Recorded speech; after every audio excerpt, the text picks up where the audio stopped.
All right, let's go. As you can see the frustration on Donovan Mitchell's face. The reason, no Evan Mobley and no DeAndre Hunter tonight for the Cavaliers down 7-4 already. Apologize for being late because I take care of things right before I pull up. So let's get right into it right now. Kenny Atkinson very worried. 8-4 Indiana.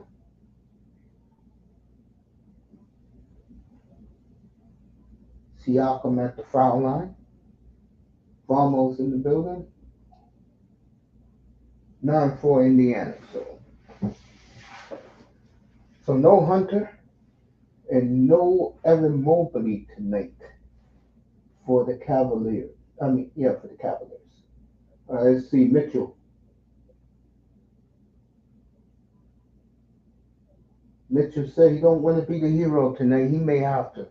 9-6 Cleveland. 8.5 to go. First quarter. All right, Siakam bringing the ball up. Nice shake move.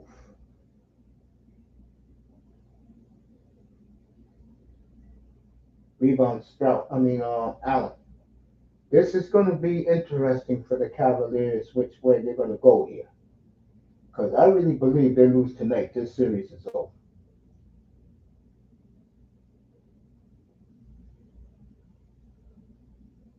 They lose tonight, folks.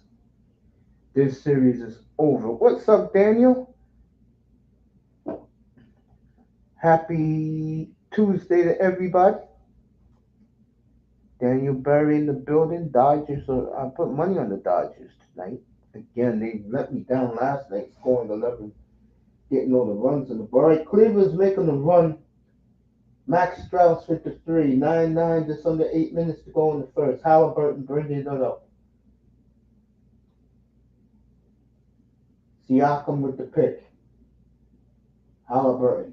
They put 3 guys on Haliburton. I think that's a bad move.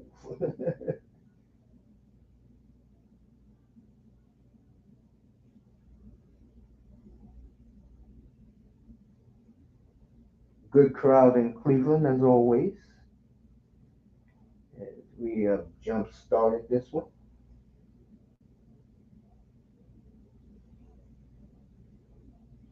Turner has to be big tonight, man. No Evan Mobley. I did not know Evan Mobley won the Defensive Player of the Year. Good for him.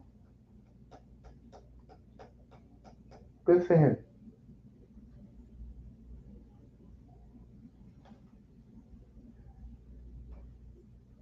Later on, Edmonton and Vegas. I'm curious to see this game.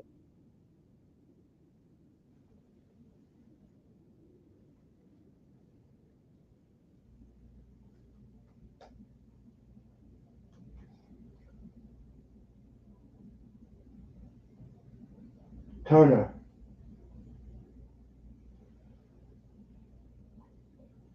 All right, Mitchell. It's going to be the Donovan Mitchell show tonight, folks. He draws another foul. All right, 6-6. 9-9 with 6:47 left in the first quarter.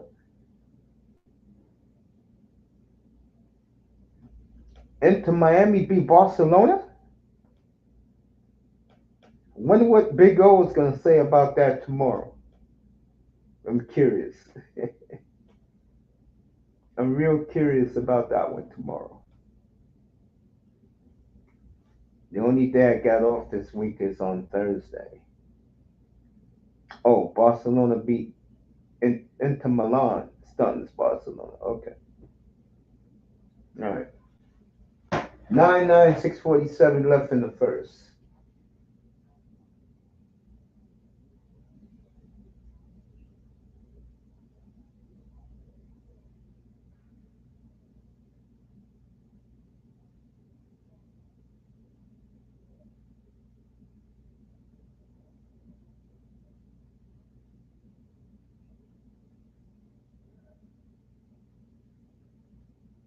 So Juju Watkins, who we all wanted to be in the WNBA this year, but he tore Achilles during the tournament.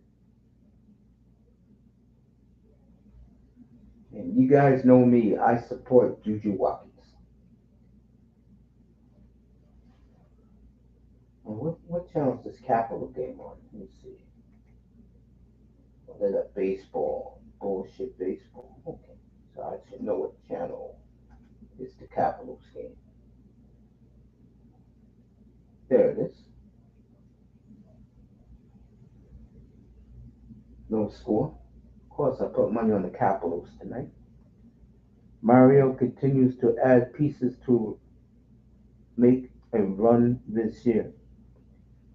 Of course, Bomo's talking about his boy Mario Cristobal down in Coral Gables at Ramos' number one team.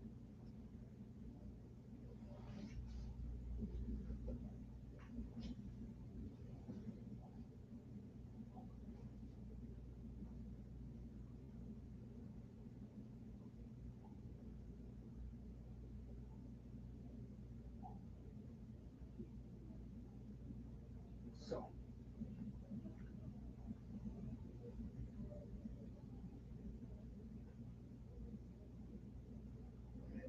let's get back to the basketball game that should be back from commercial.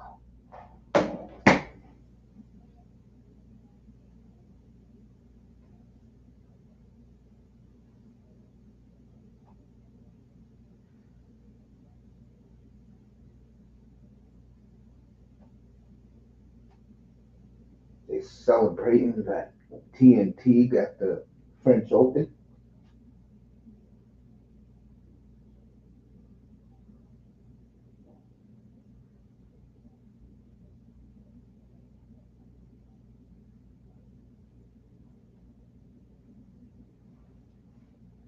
Denver coming back from 17 down, wins a thriller. I know Sean is happy about that.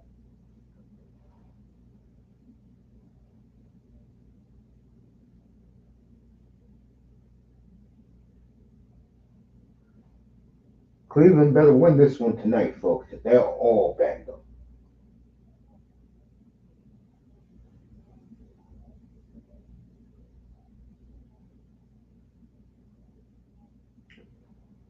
I got equal love for the Dolphins and Kane. Sorry to hear that, bro. I just want to see them do well, bro, and win championships again. You have a better shot with the Canes than the Dolphins, I can tell you that.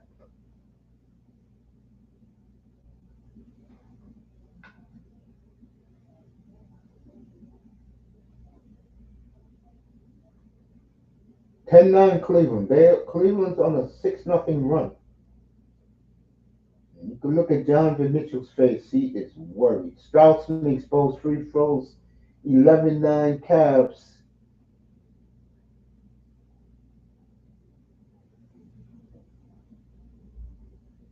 There you go. Take it strong, man.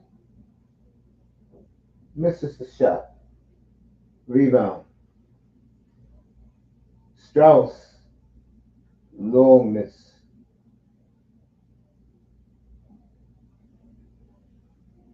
Haliburton. O'Connell.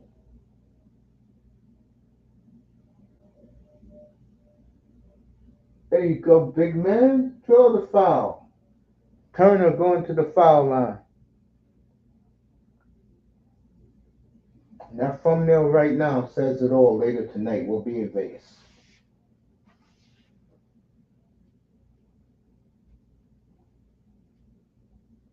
See what happens here. Turner makes the first. 11-10 Cleveland.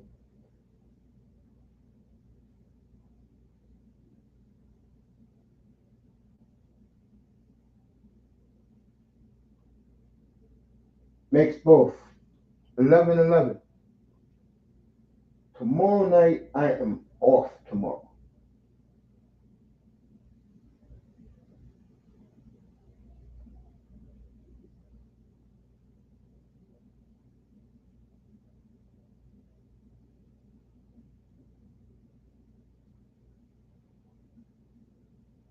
Gotta stop making stupid fouls. That's how Cleveland's gonna stay in the game, folks. They're all banged up. No Mobley, no Hunter, no Garland tonight.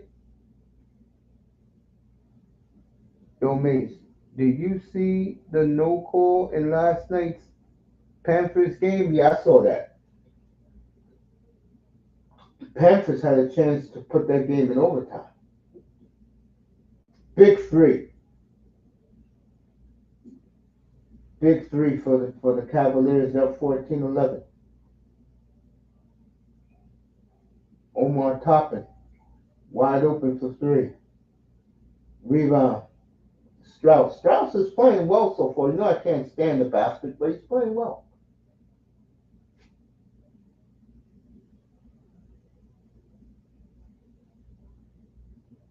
Look at this. Bro. You don't see your teammates, Turner, right? Oh, misses the layup. God, kidding me? Was that Omar Toppin who missed that damn layup? It was.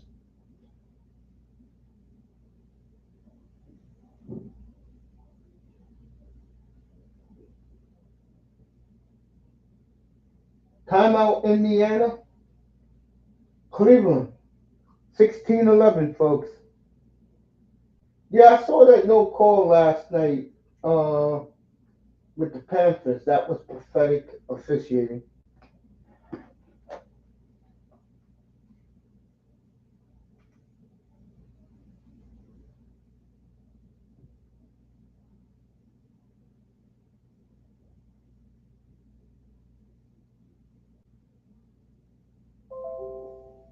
If you think I'm eating some Miss Krispies,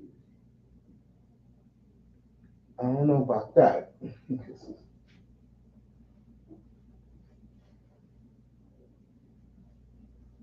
Tomorrow night I'm off.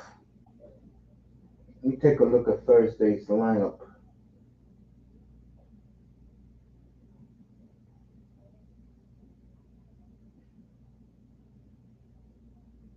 I know this series resumes Friday night.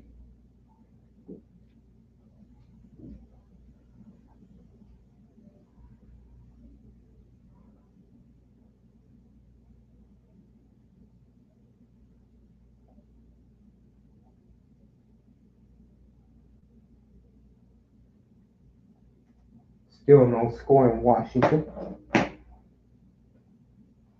Capitals and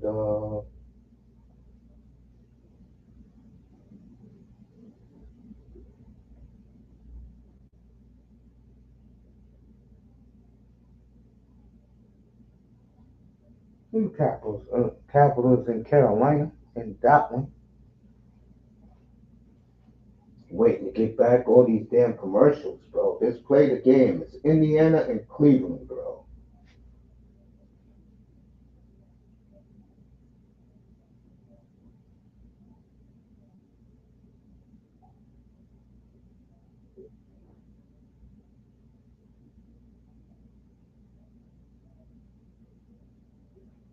No, let me go over there.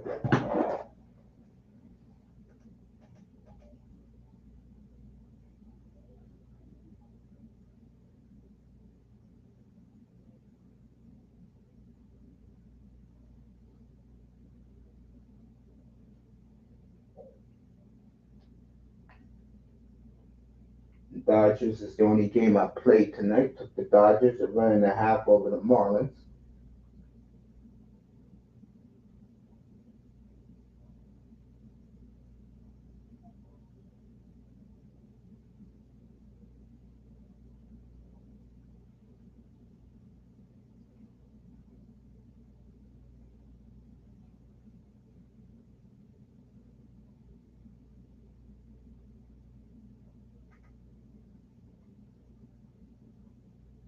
I mean, how many commercials can you have, people? Come on now.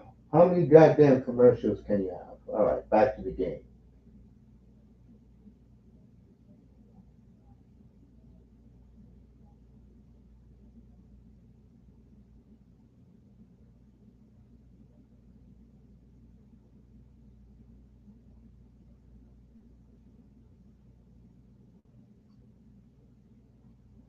later on tonight. I took Minnesota, but I'm not doing that game tonight. Whenever the Warriors play, I turn the channel.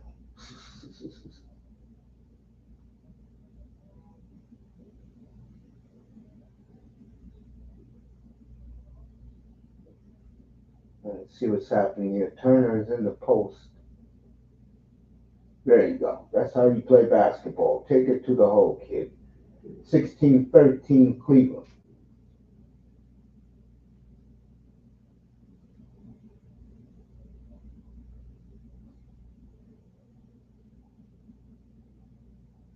Jared Allen.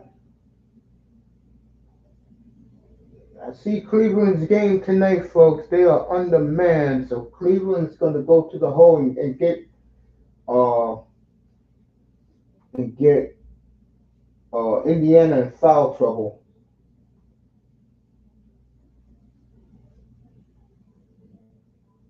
Jared Allen makes the first. Melina says, "Good evening. Solars is injured. That was an awesome game. Knicks Celtics. Knicks Celtics was good.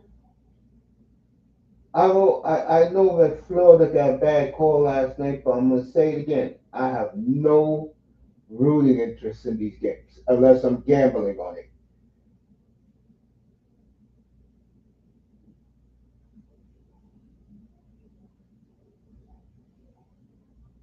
I took the Leafs last night, but I didn't cover because the damn Dodgers scored more than 9.5 runs.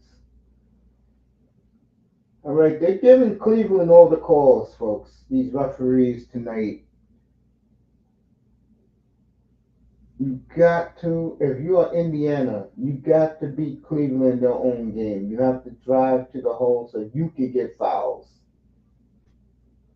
I like the strategy by the Cavaliers because the Cavaliers know they lose tonight. They're done.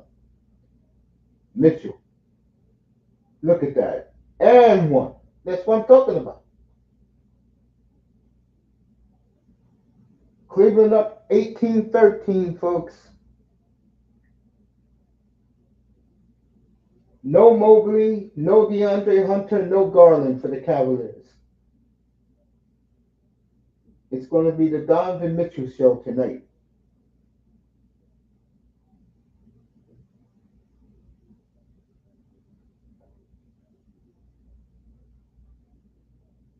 Three and a half to go. And so, see, Sunday, the game had a lot of good pace. Tonight, it doesn't.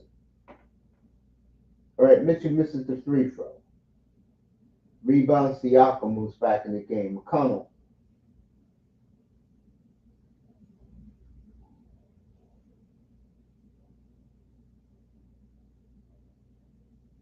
They're trying to play pick and pop.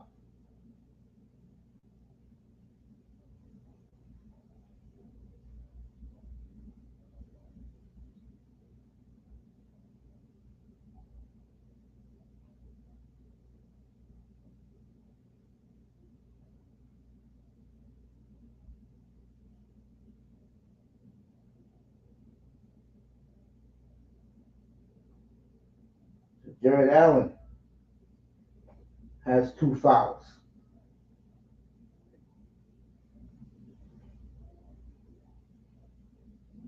Stolen by the Cavs. Mitchell. Stolen back by the Pacers.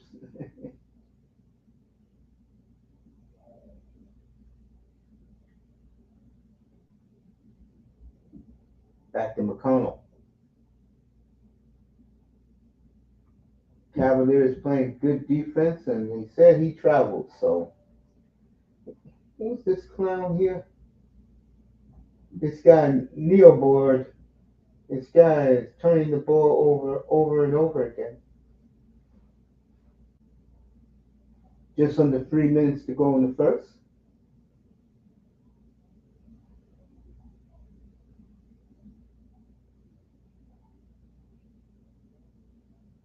Mitchell back to the foul line again.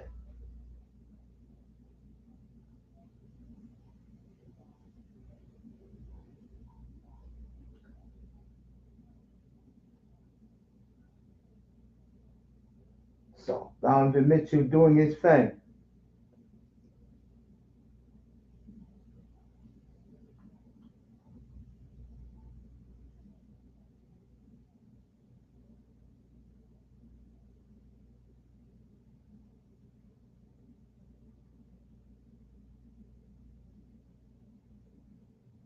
Makes the first. Cleveland up 8.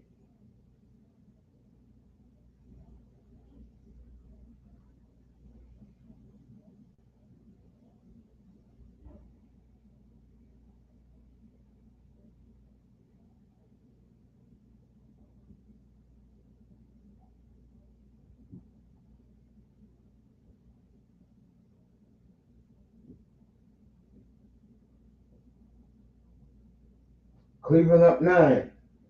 22-13 with 2.5 to go in the first.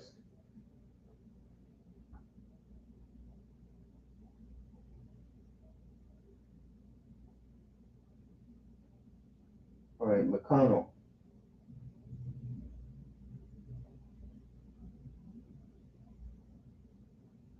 Big shot for Siakam. 22-15, 2 minutes to go in the first. Mitchell.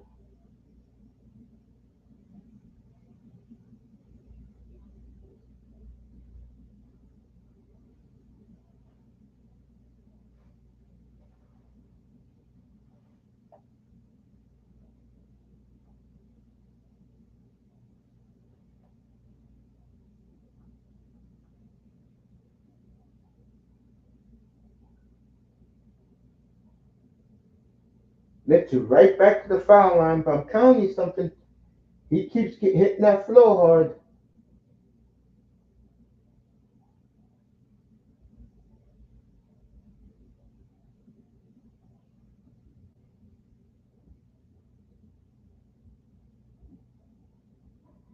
So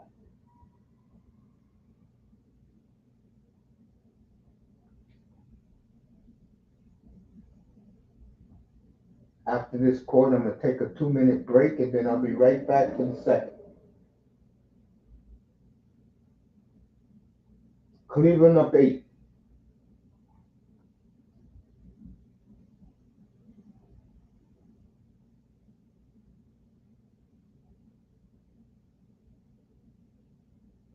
Cleveland up 9.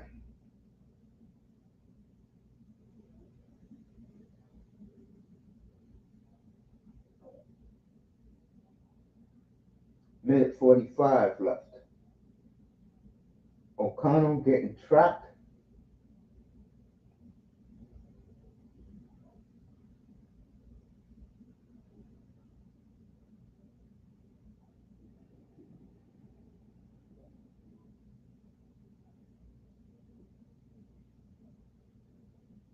This series will resume Friday night in Indianapolis, 8:30 Eastern Time. Morrell, good.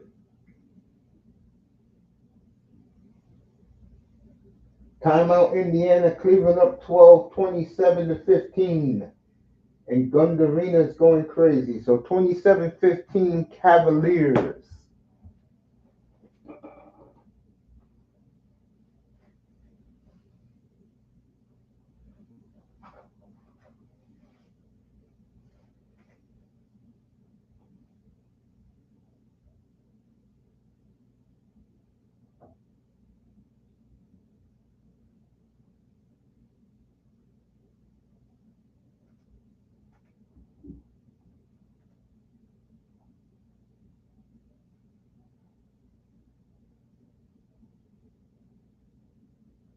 All right, Yankees, Padres, no score. They were rained out last night. Good crowd here in the Bronx for the Bronx Bombers.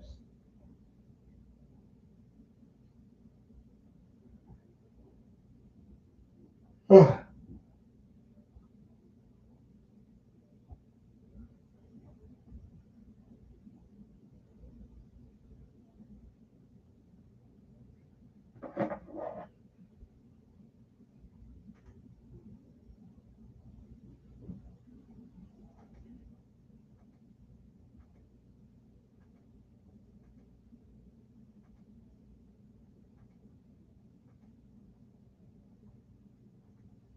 of these early games in baseball. Get back over here to the N.B.A. 27-15 Cleveland.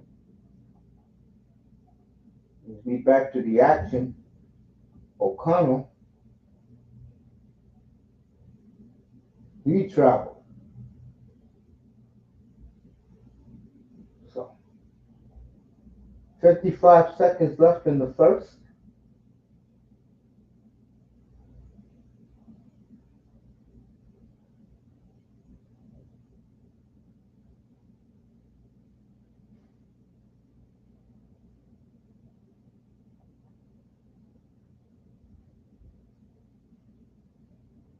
Mitchell.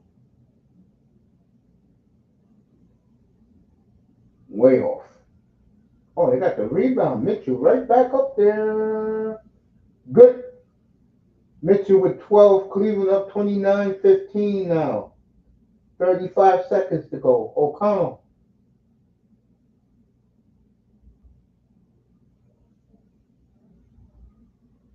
Stolen by the Cavaliers.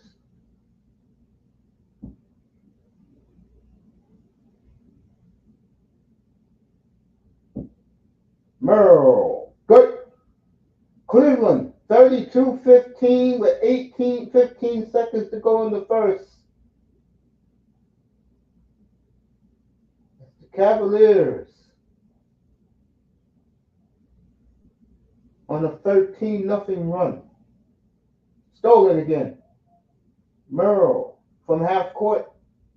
Almost. In the 132-15.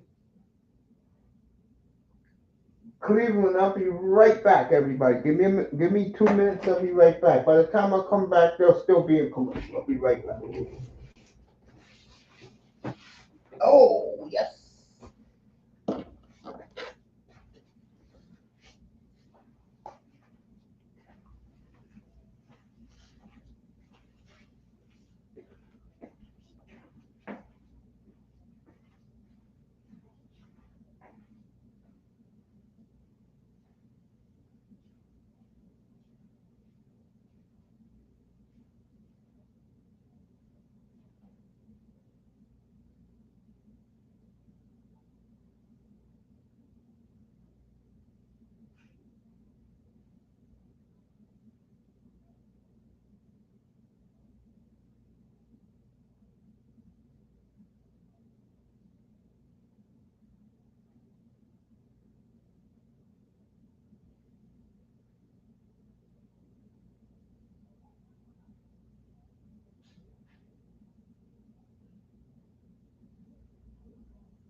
All right, back in the land.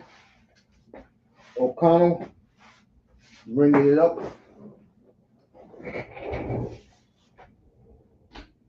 Yo, you pulling up?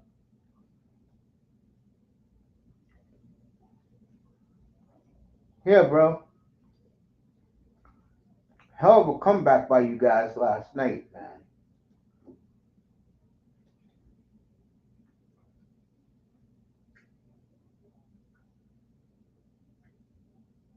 All right, timeout Cleveland 35-21.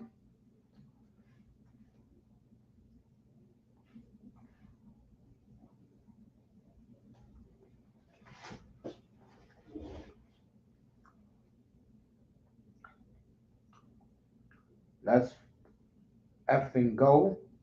Hell of a game last night. Watched damn near every minute of it.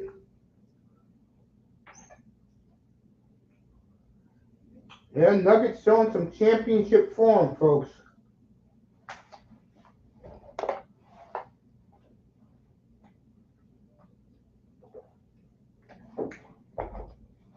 To me, the numbers that Jokic has put up this year, he is clearly the MVP.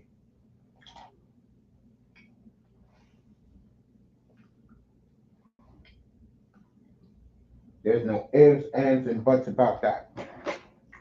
Definitely Jokic.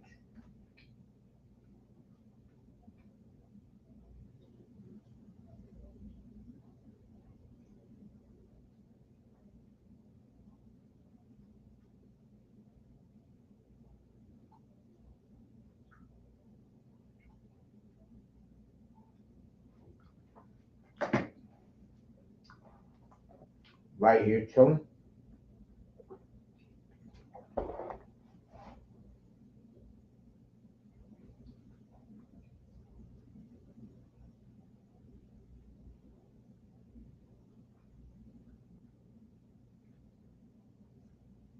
On a Tuesday evening.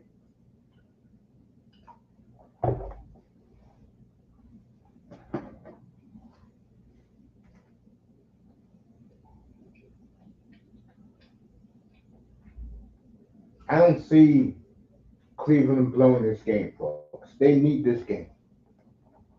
Indiana's going home Friday night in front of a ruckus crowd down there. The house that Reggie Miller built.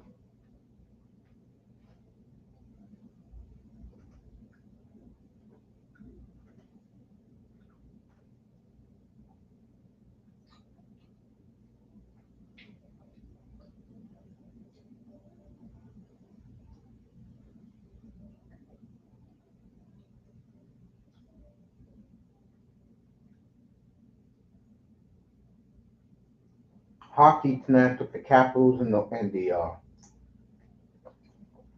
Oilers.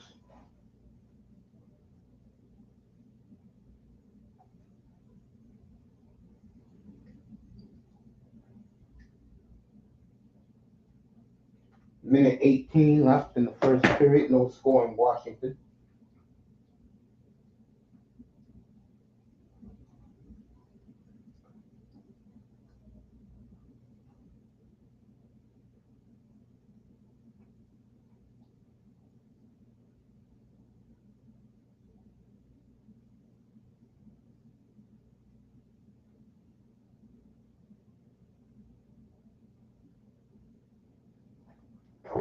Warriors and Wolves later tonight. I will not be doing that game.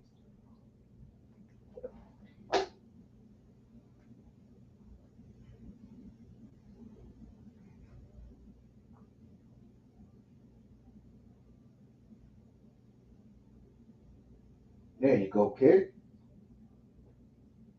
Strauss.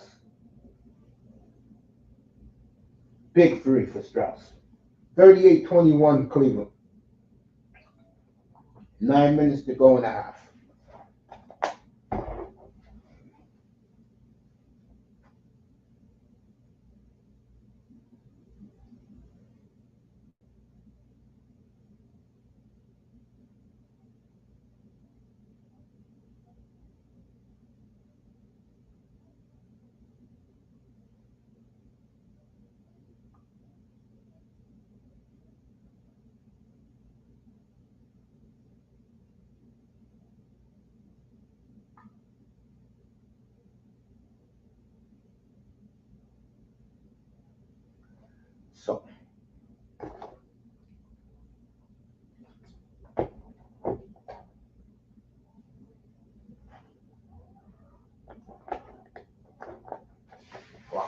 Kings jersey tonight.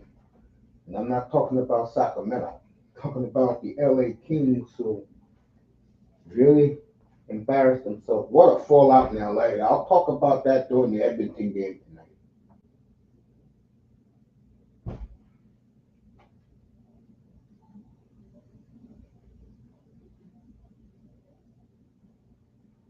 What a fallout in LA. Wow. We'll talk about that during the hockey game tonight. This is N.B.A. right now.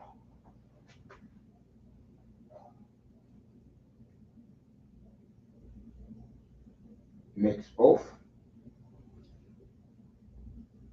Cleveland up 14 now.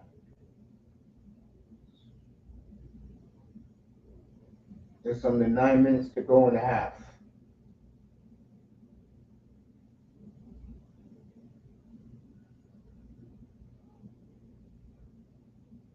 Big turnover.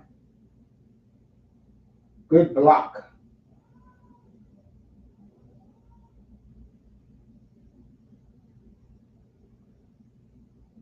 Good hustle by McConnell.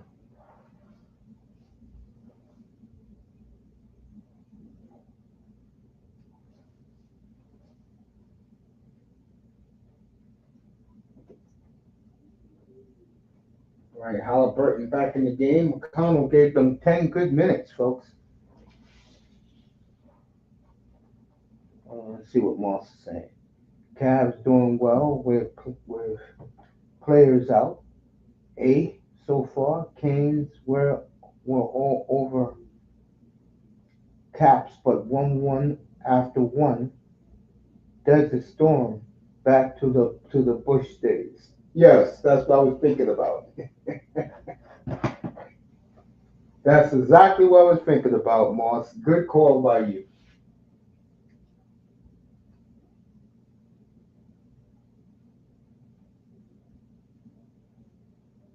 Strauss for three, off. You know, Cleveland had this team down, man. You better not give Indiana any life. Telling you, you lose tonight, Cleveland. This series is over.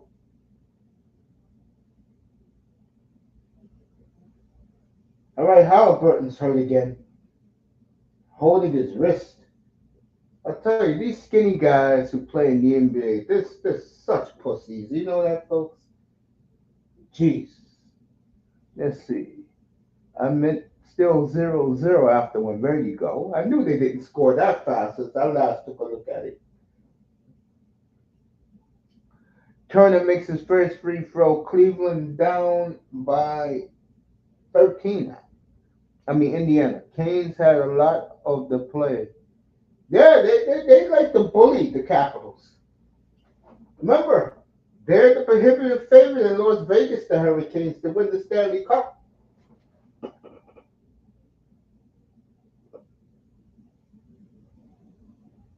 All right, this lead was once 18. It's down to 12.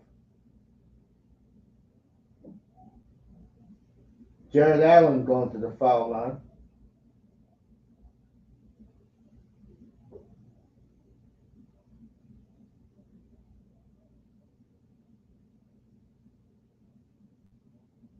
Ty Jerome out there running the point.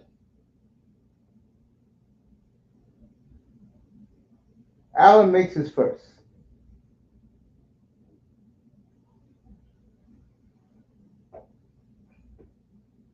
Tomorrow night, Boston's at 7. That embarrassment choke job last night. And then game 2, Oklahoma City blew a 17-point lead. And they're down 1-0. As the past 2 champions lose games 1 at home.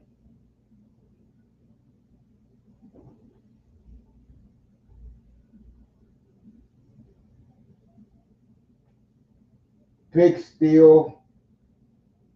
Cleveland up by 16 again.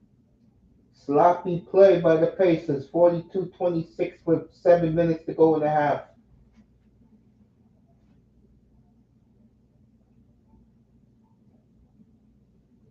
Big three by Haliburton. Man playing with one wrist.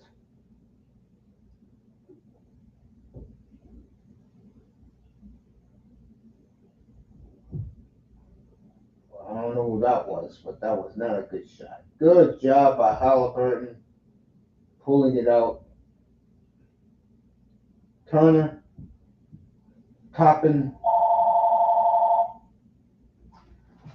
I'll be right back.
All right, timeout in the Indiana game. 8 o'clock Eastern time on the East Coast.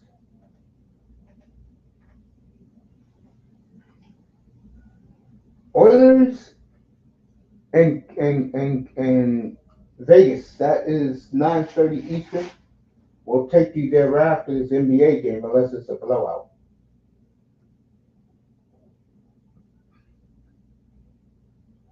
Tomorrow I'm off.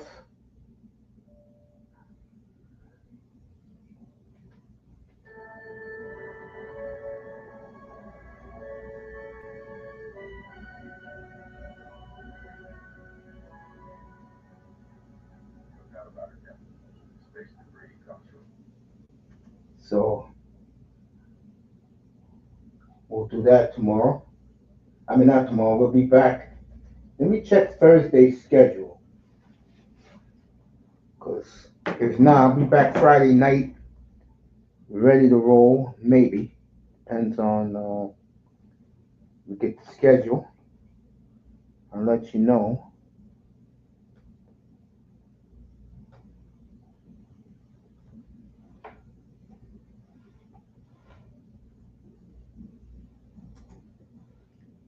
If you missed it, Islanders pulled off a miracle. Right, Cleveland's up 11. So every time Cleveland tries to pull away, Indiana comes back. Let's see what's Thursday night here. All right, Thursday you got Hurricanes game 2.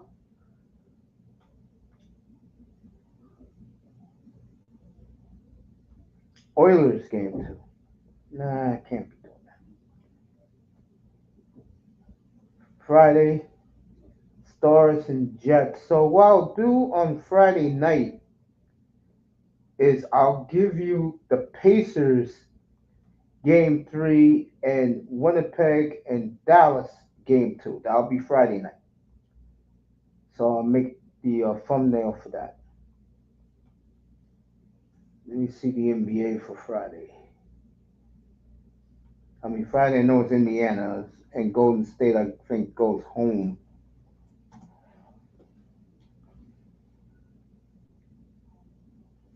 Cleveland up 13. 3.5 to go. Foul on Cleveland. I mean, these guys play so erratic. Sad sometimes with these guys. All right, N.B.A. Let's see what's happening.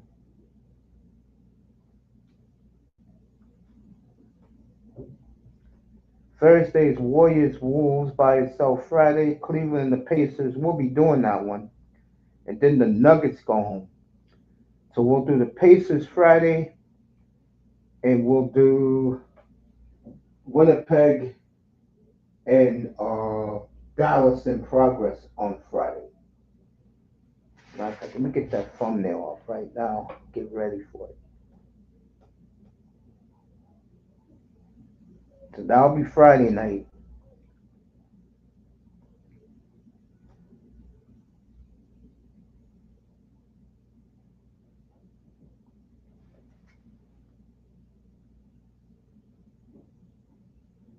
Indiana down 11. Nesmith got 8 points. Merle. Oh, what a collision. Indiana could cut it under 10. What a job they've done. I don't know what the hell Cleveland's thinking. Good. So Indiana showing some guts. Mitchell's out there still. 52-43. Mitchell for 3. Off. Mitchell. And 1.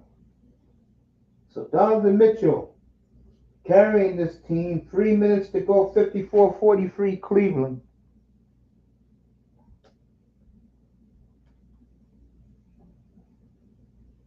What a draft. Eichel number 2. McJesus #1. They're meeting up again here tonight. Game 1 live, more sports, and tomorrow with the Stars and the Jets. And Game 2, well, you enjoy that tomorrow, Moss. Pronger, Messier, and Subban in the ESPN intermission. Caps going to wake up here. But they're the underdog that took them tonight. 55-43 Cavaliers. 2.5 to go. Haliburton.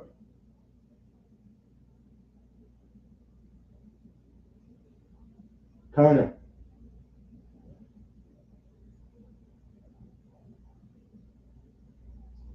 Good defense by the Cavaliers.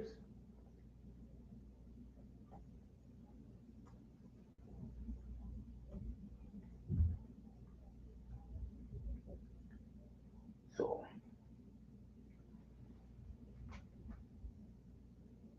Mitchell. Merrill. Big rebound.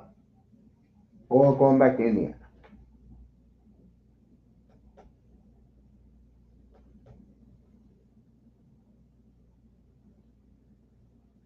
2.5 to go in the first half.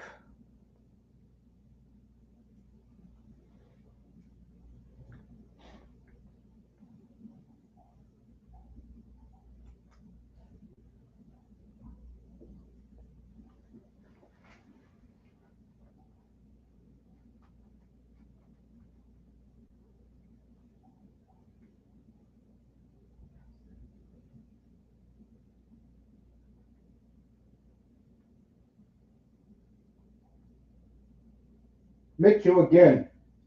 Cleveland up 14. A minute 48 to go in the half.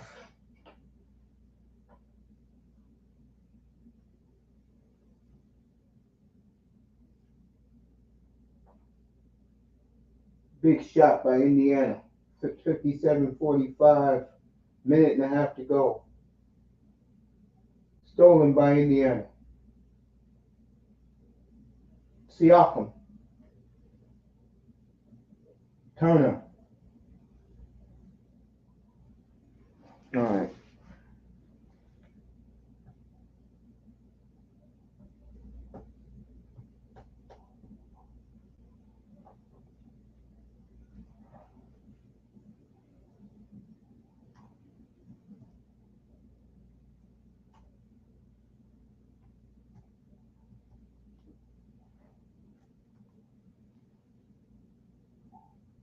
Turner makes the first. 57-46.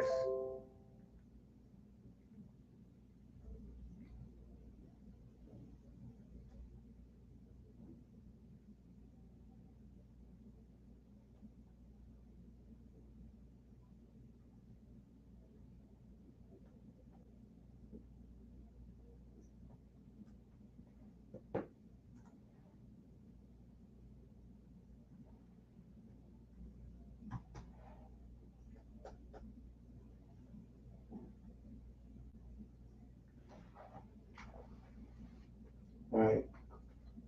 Cleveland under Indiana under 50 seconds to go in the half. Haliburton wide open. Nesmith way off. Got the rebound though. Turner good. Big 3-pointer. Indiana cut a 19-point lead to 8.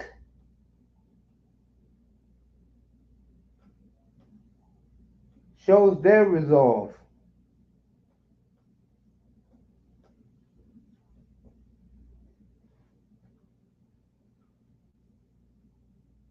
38 seconds to go in the half.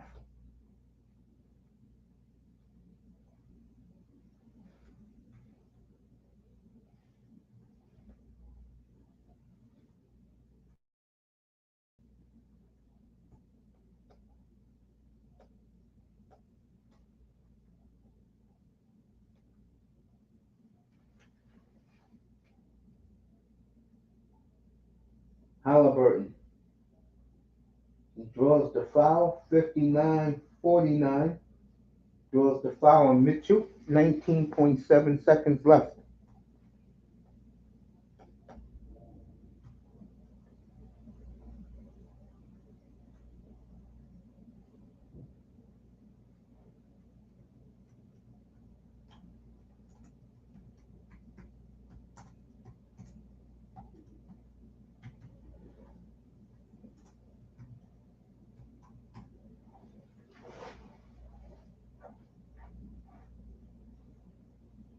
Haliburton, I believe, missed the first free throw.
They call for what a comeback by Indiana. They could have been ran out of the building.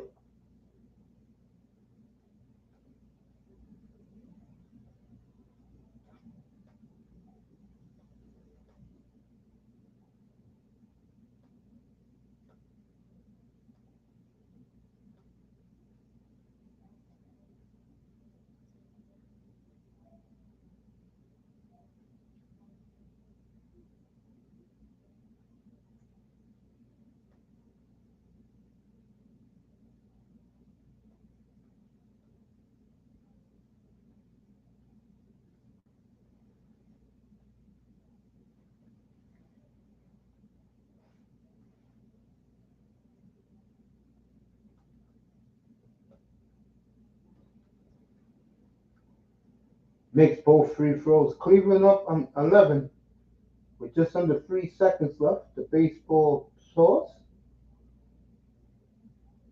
End of the half, 61-50 Cleveland.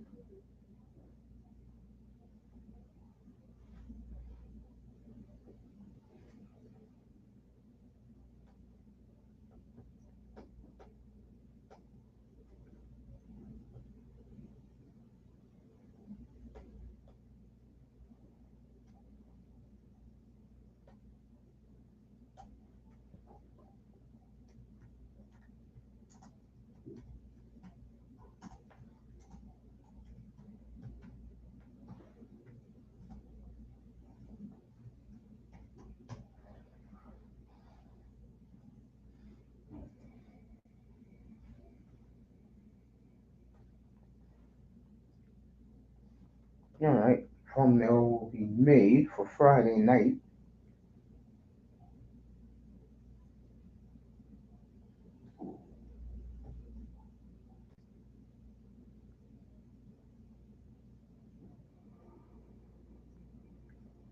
Oh, you're talking about links, bro. I'm too busy uh, getting ready for Friday night. Uh, NBA. I think I hate to say it, but I think a lot of casual fans left once LeBron left. So that's gonna help. That's gonna hurt them. NBA. The NBA is dead because the Lakers are gone. Get well soon to your mom. Thank you. Love and prayers and big respect. Same to you. It finally stopped raining here in Toronto. It stopped raining here in New York too, ironically. All right, it's halftime. I'll be back in a couple of minutes. It's halftime in Cleveland. Now come back. We'll pick up the capital city. Oh,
Alright.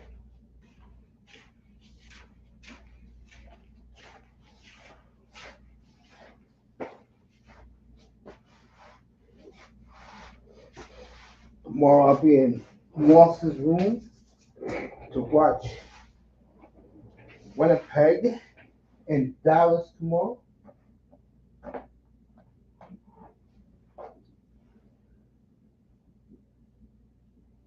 As Melina said, it finally stopped raining. Let me see something real quick. Then we'll get to the hockey game.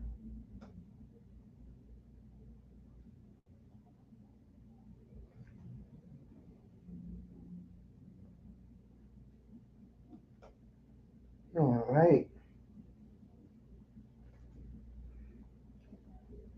All right, let's get to the hockey game, everybody.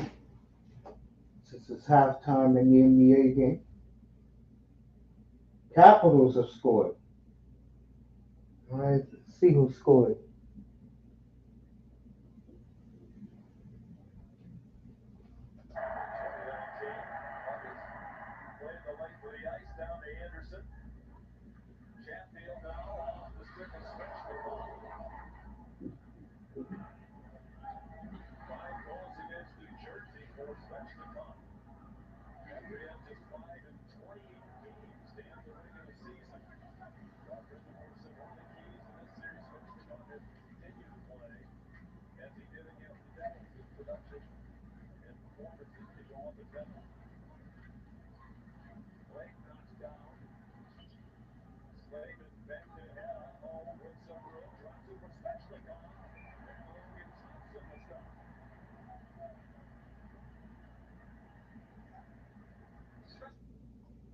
Everybody wearing red at the Cap Center in Washington. Let me see if the Dodgers are doing what the hell they're supposed to do tonight for me. It's the only baseball that I got tonight.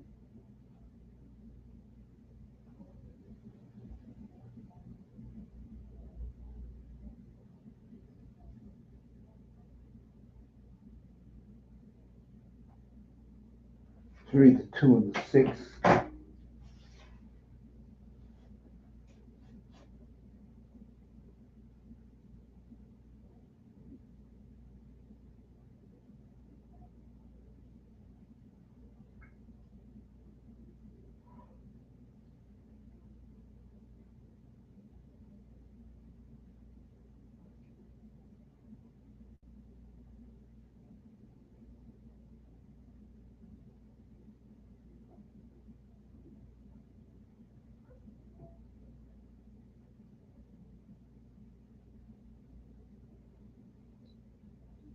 Mets playing good baseball. They're in Arizona later tonight.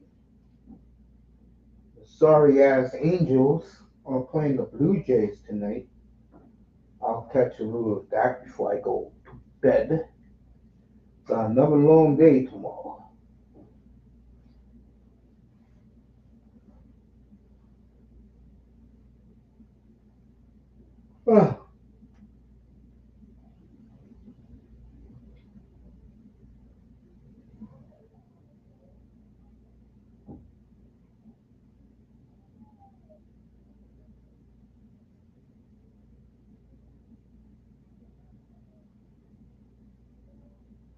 Good pitch. All Muncie has to do is hit it over the damn fence. And I'll feel good. I mean, let the Marlins compete against you. Come on.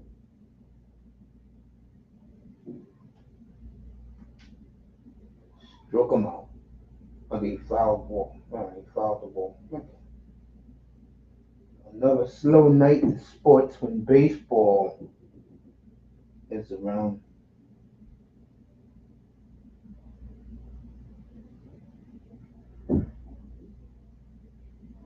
Ah.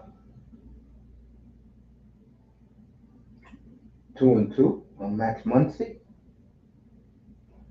And the beautiful Miss Melina, by the way. Always good to hear from that beautiful young lady. It's That young lady is pumped right now for Maple Leaf. So she should listen to me from day one.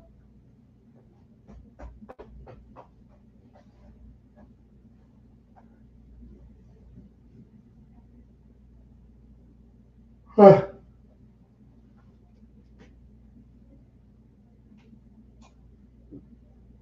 Ball four. All right, Muncie walks, brings on Michael Carfaro.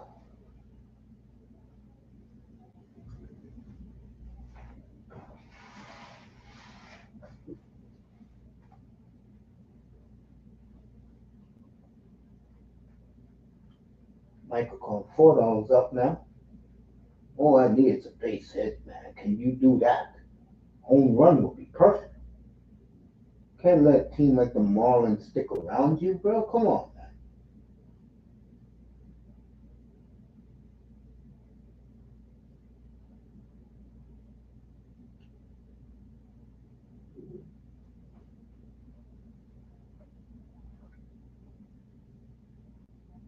man.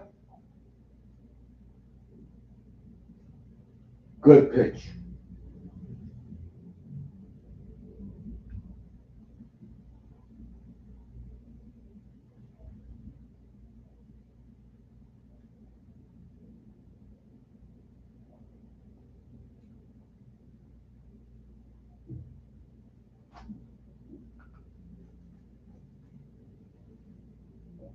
See what happens here.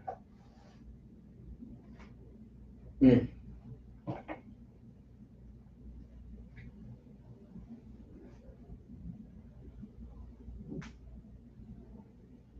All right, we'll get back to the basketball. Let's see if the basketball is back.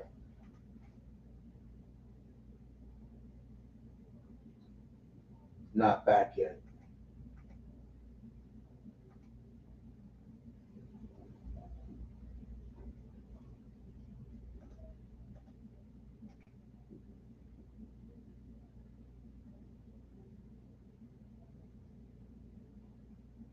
Still 1-0 Caps. Just under 11 minutes to go in the second period.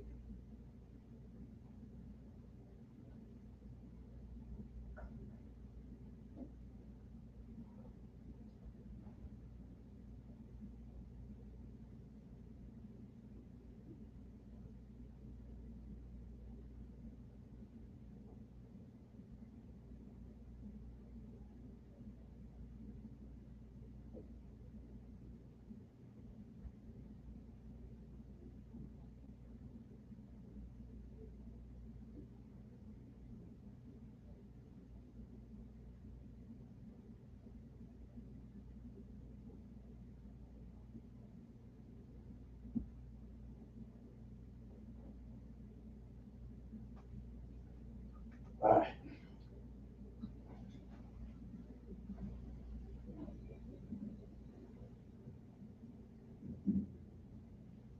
Now, TNT takes too goddamn long for halftime.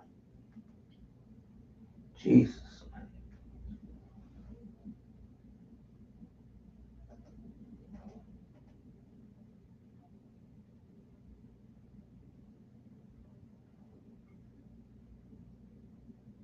What?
commercials everywhere. Got to be kidding me.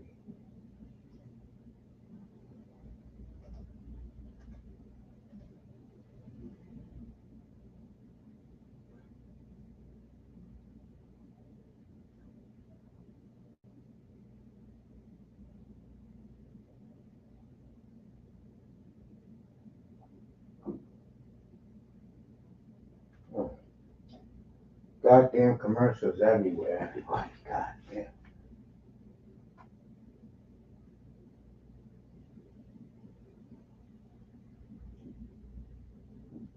Let me go back to the Capitals.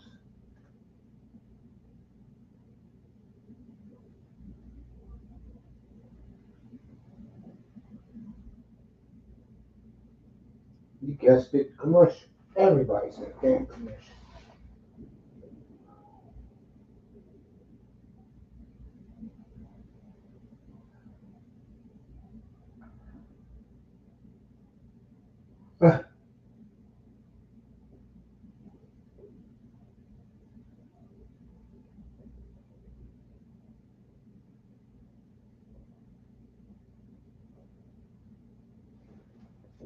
Cleveland should have blown this game out. You hear me?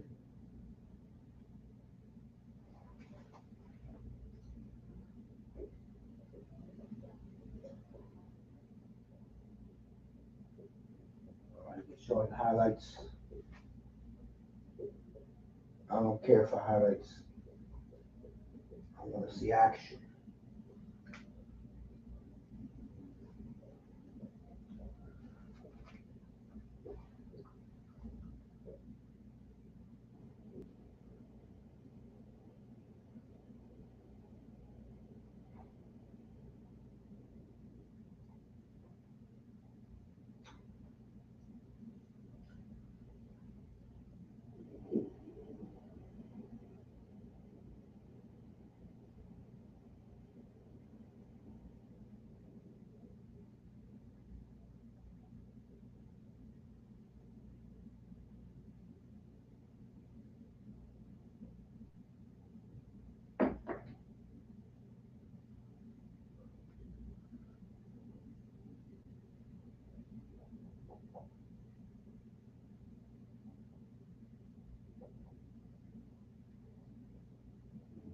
Oh, God.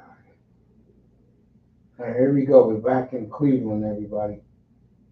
Cavaliers 63-50.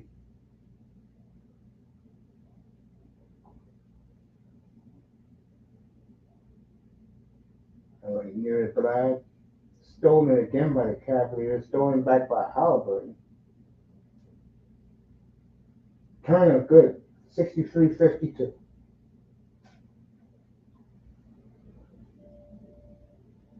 Jerome. Mitchell. Allen. As they call the foul in Siakam.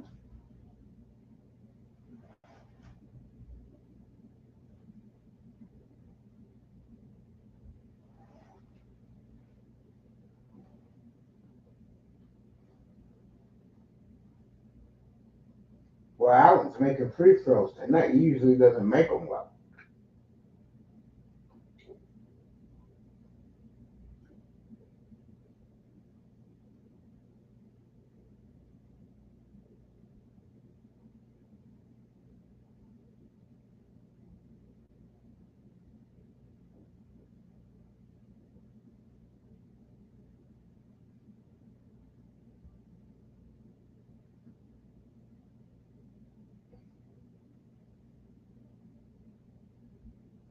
I'm like, Newbold, 65-54, Cleveland. Jerome, good. 67-54, Cleveland. 10 minutes to go in the third. All right, Newbold has the ball.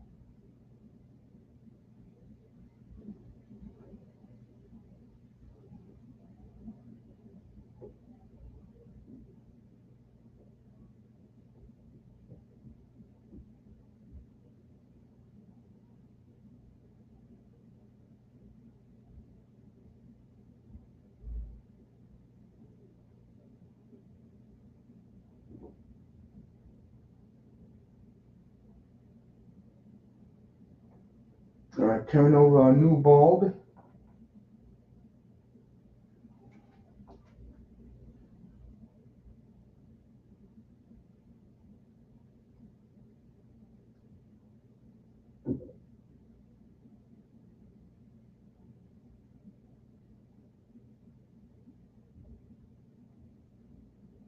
Rebound turn. Nesmith with the dunk. 67-56 now. 9.5 to go in the third.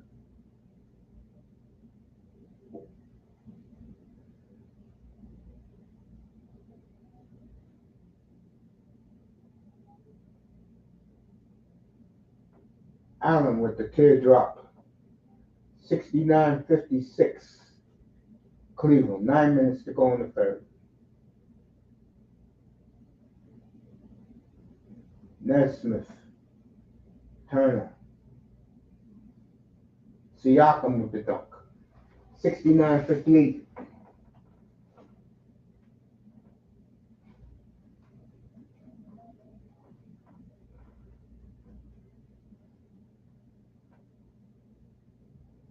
Mitchell and the N.H.L. So 71-58. Foul on Nesmith.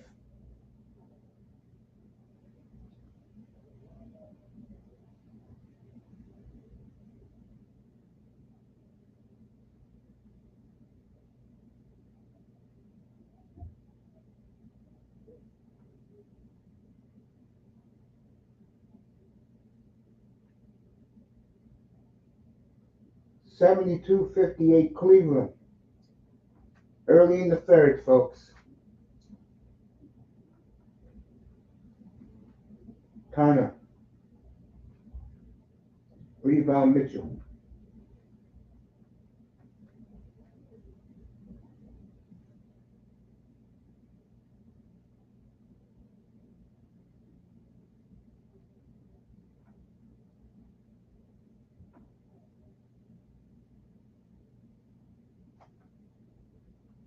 All right, Jared Allen with another teardrop. 74-58. 8 minutes to go in the third. Turner. Boy, he's having a good game, boy. He is having a good game. The big man having a big game tonight. 74-60. Mitchell. Ooh, that should be a charge.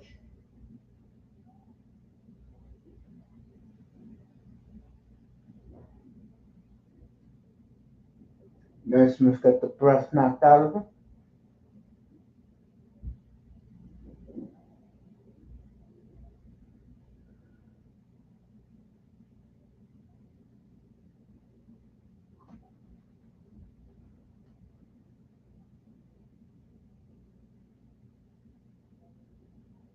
Mitchell wide open. Cleveland back up by 17, folks. 7.5 to go.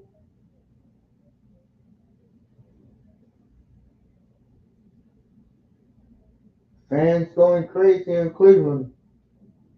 77-60 Cavaliers.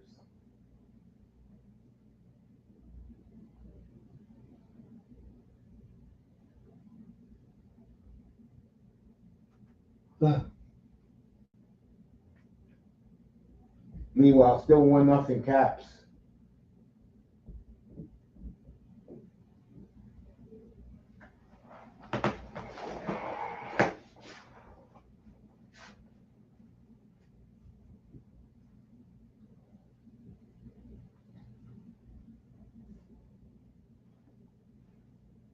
I'm right here, folks.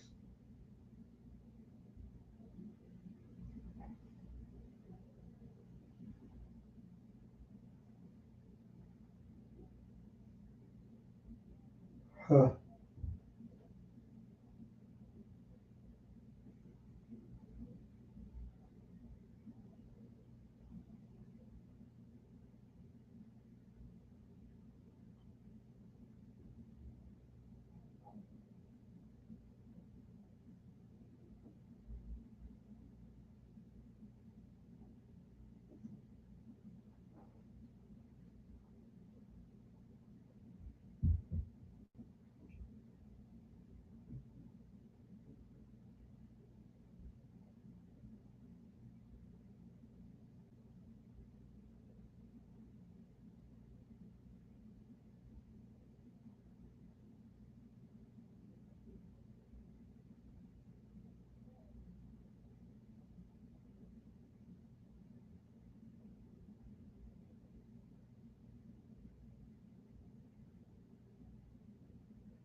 Let's get back to Cleveland. Let's get back to Cleveland, folks. They should be out of the timeout by now.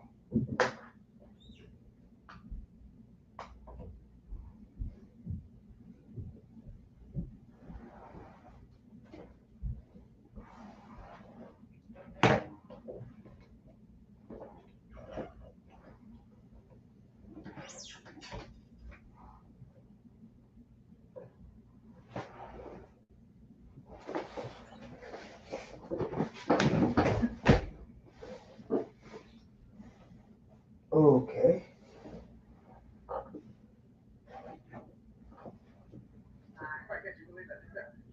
Taco Bell. Taco Bell. Yeah, but a taco place can do nuggets, right? Yeah. Hidden Valley Fire Ranch is awesome. Okay, they're good, but we're not chicken place. What did you guys do with chicken place? Chicken? Yeah, the taco place do good nuggets. Are we not allowed to do both? What do you mean? You think it's cool to do both, right? Why are you looking at me like that? Are they okay? I don't think so. We're totally a taco place. There's a chicken place that's also a taco place. Okay.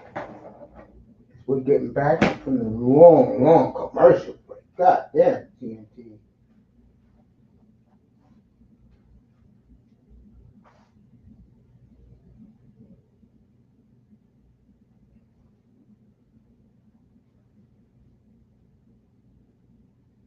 Here we go.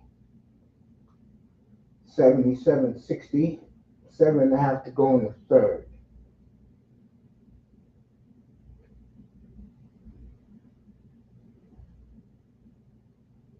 Siakam posting him. Rebound Cleveland.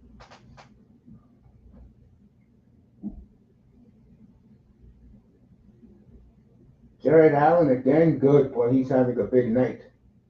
He is having a big night for the big man. Cleveland back up by 19.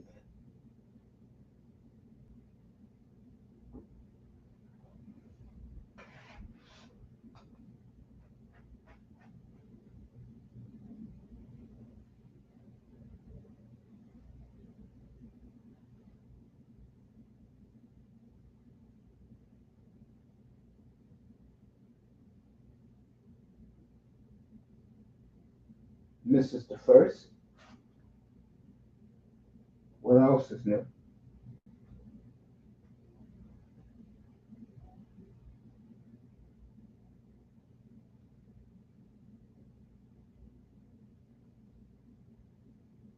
Makes the second. Cleveland up by 18. Just under 7 minutes to go in the game.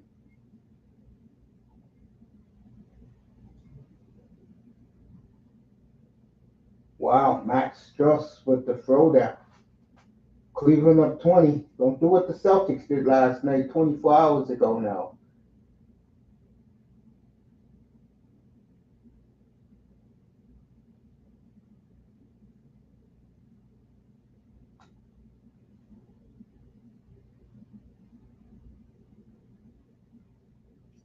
Big three by looks like that was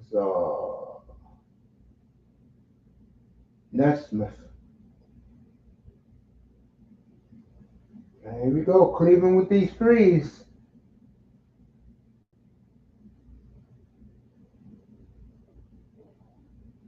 Take your time. 6 minutes to go in the third.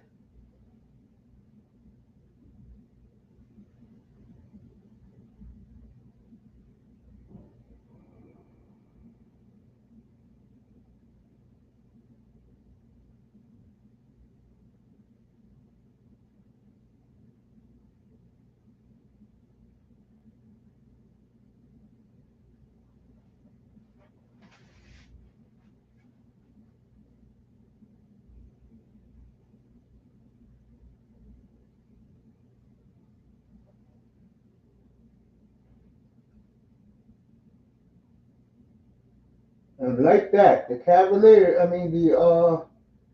Pacers, it was 19, it's cut down to 14. 5.5 to go in the third. Strauss, Mitchell.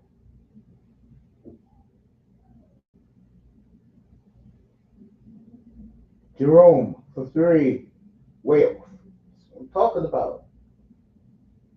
Shooting these damn threes. Put Indiana right back in the game. Turner for three. Way off. I mean, these teams, boy, this is why the NBA ratings are so low. Clanking threes. Atkinson very wisely calls a timeout. 5 minutes to go in the third. The Land up by 14.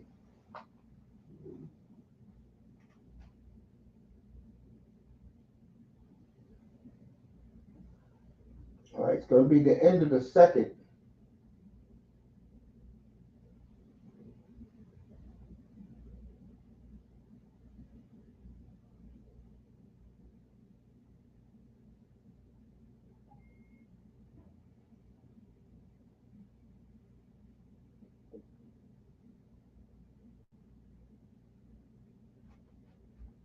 $20 left in the second period.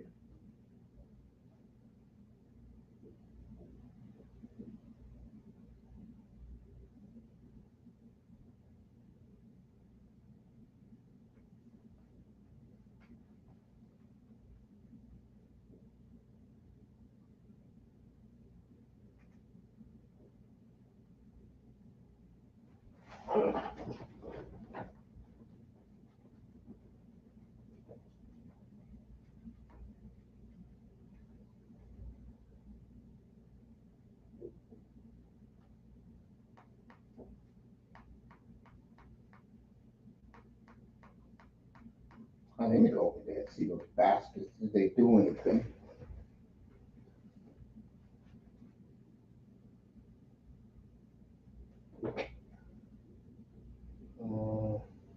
Trying to think.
Tell you, TNT got these long commercials.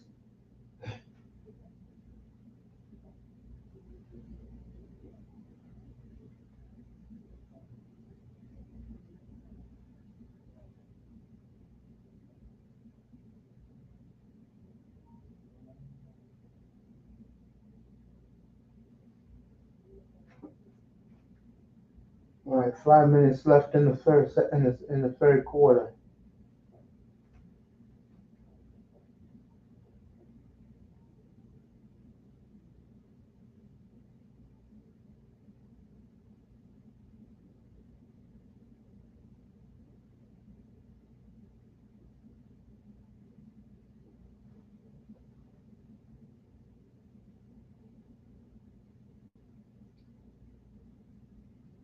All right, Merrill with the big three. Cleveland back up by 17.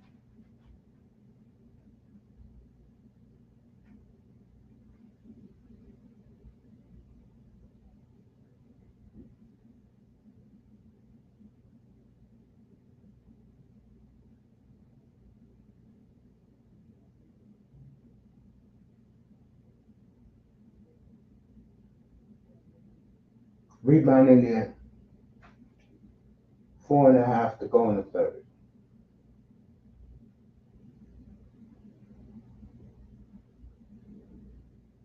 Another big layup. And what was once a 17-point lead is back to 13. Strauss, 86-71. Just under 4 minutes to play in the third.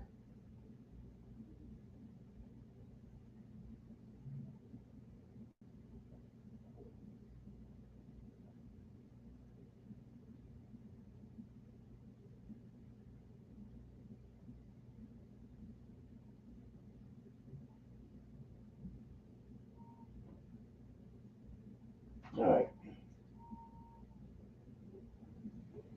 Strauss again. Way off. That's why the NBA sucks ass, folks. These guys clinking threes over the place. Haliburton, he clinks the rim. It's ridiculous. Cleveland should be up by 25 right now.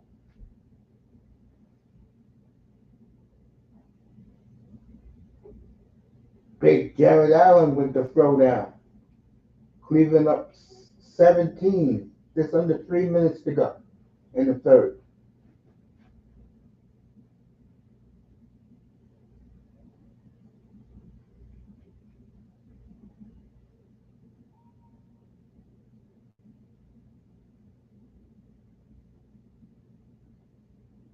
Big shot by Omar Toppin. 2.5 to go. Cleveland up 15 in the third. Ty Jerome bringing it up. Nice screen by Jared Allen. Stolen. Boy, I tell you.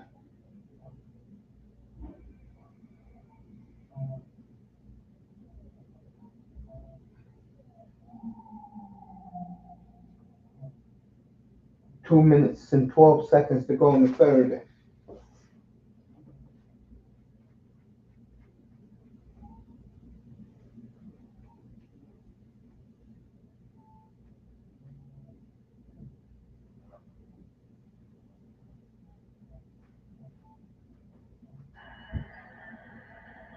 So delay of game second. Delay of game today against Cleveland. So it results in a technical free throw situation.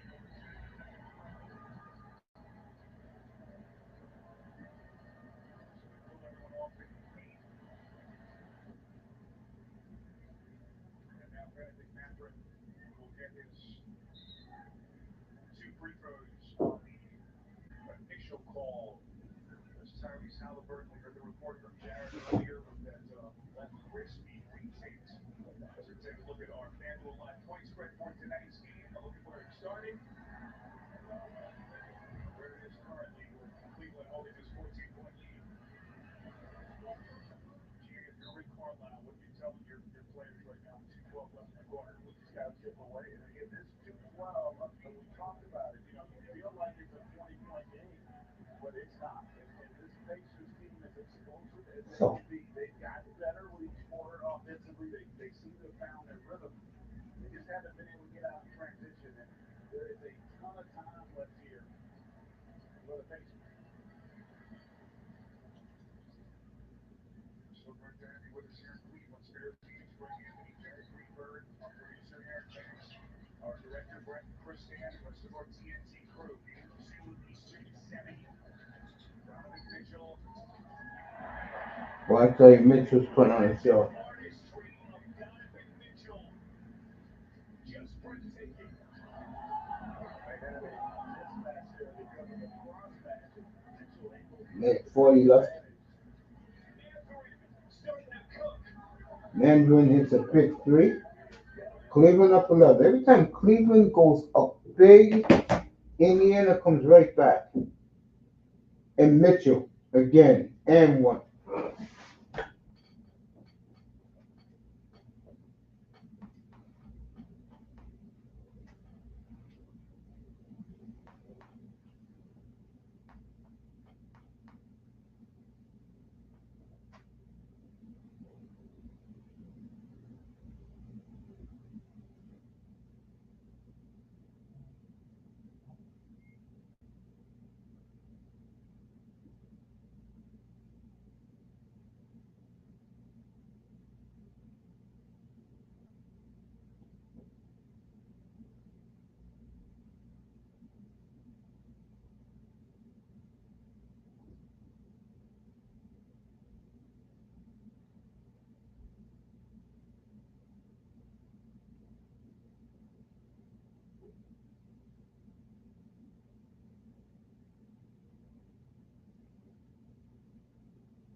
All right, see what Mitchell's doing now.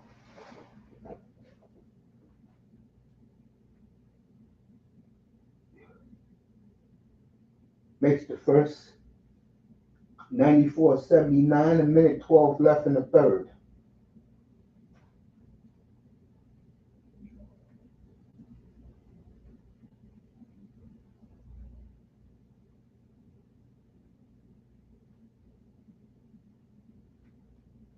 Mitchell makes both 95-79 with a minute and 10 seconds to go in the third.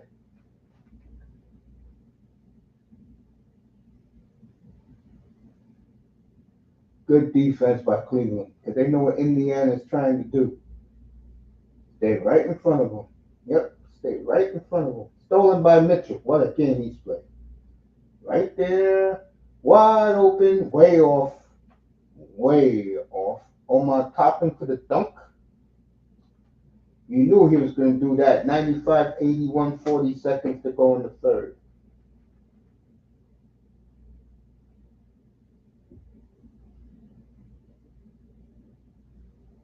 Big rebound by Merle and Tappan, 97-81. We are at the end of the third, folks. This is the last possession. Unless Indiana shoots quickly, then they did. Siakam, no good, off the backboard. Cleveland will hold for one.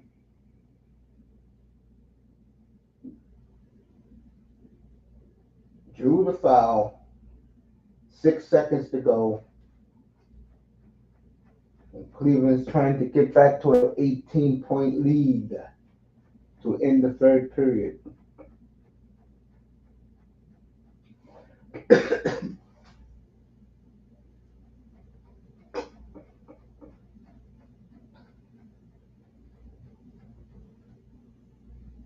Misses free throw. Well, so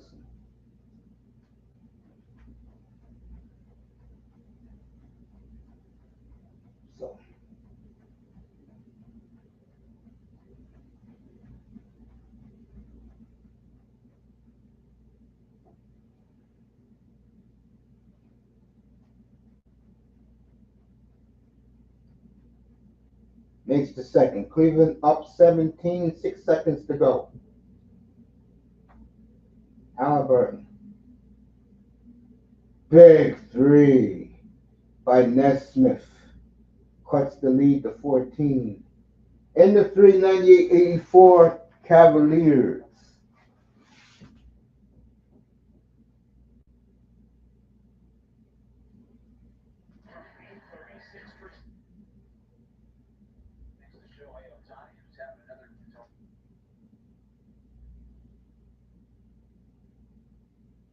Former Marlin is going to do the pitching here for the Dodgers. And he is going to be facing Javier Sanoja, who's going to pitch hit for Ronnie Simon. And now Mark Pryor is going to come out of the dugout before Messier can throw a pitch.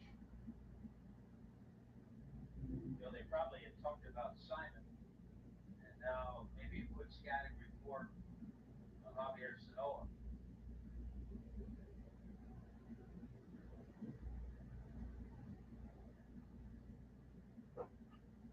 Bro, this long pitch. What's the score? 4-4. Fucking Dodger team is full of shit.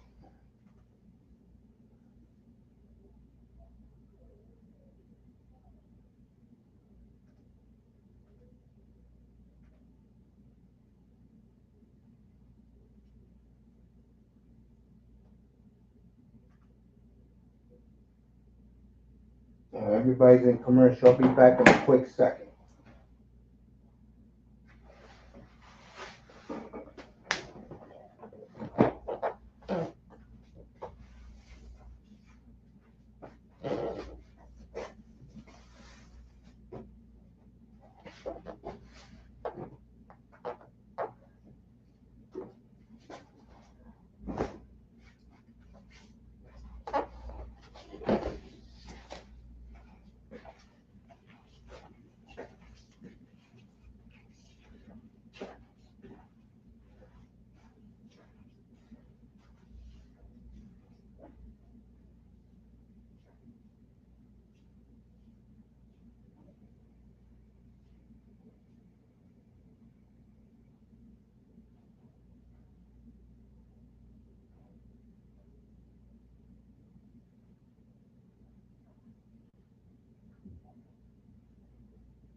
right, getting ready to get this fourth quarter started.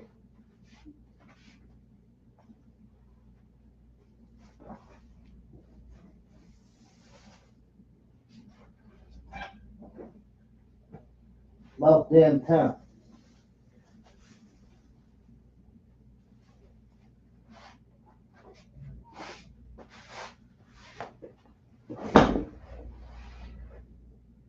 Rebound Cleveland. Just starting the fourth. Cleveland up by 14. They were up by 19 twice.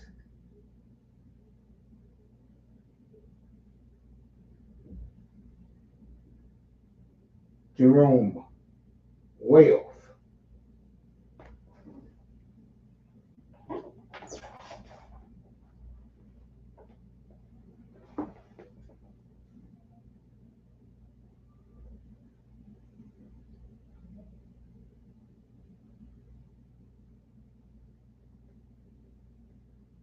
Well, that was a bad call, ref. You should have called travel on him. Come on now.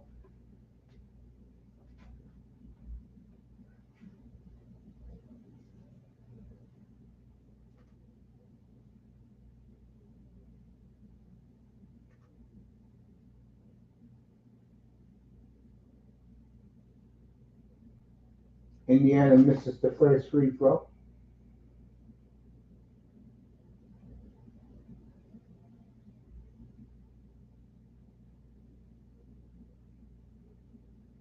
Makes 198-85. Early fourth quarter.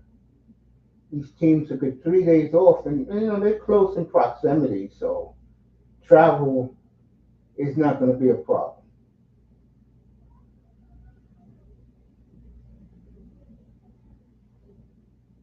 Except for Minnesota and Golden State. Everybody else in the other three series are very close to each other. Nouveau, stolen by the Cavs. Take your time. Strauss misses an easy layup. Man, these N.B.A. players really suck ass, I'm telling you, man. 10 minutes to go. Big shot by the big man, Turner. Lead is down to 11. See, this is why you can't take Cleveland seriously, folks. Ty Jerome misses another layup. Come on, man.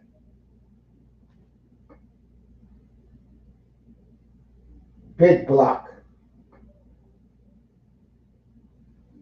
Big shot. And Indiana, which was down by 19, is only down 9. You can't make this shit up. Timeout, timeout Cleveland. And it's the bench players doing it too.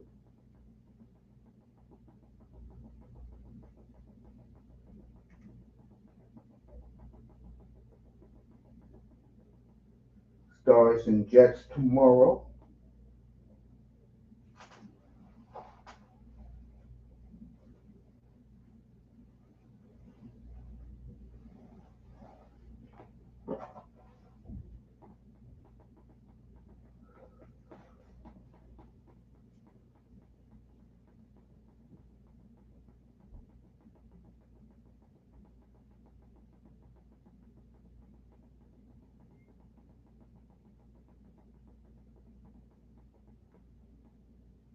Edmonton and Vegas is next.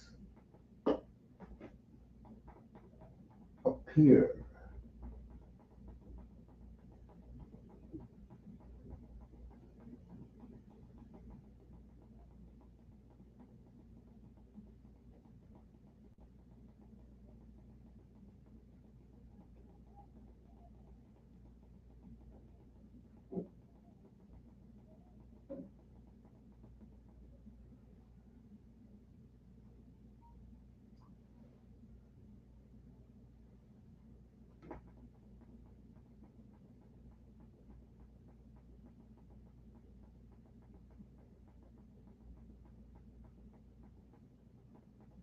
All right, let's get back to the game.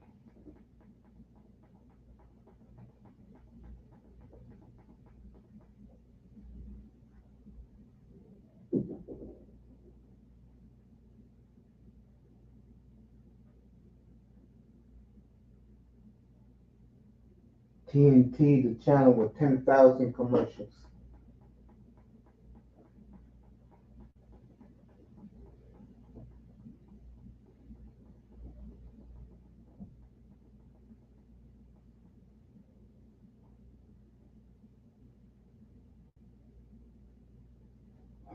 God damn, how many commercials can you show TNT?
All right, here we go.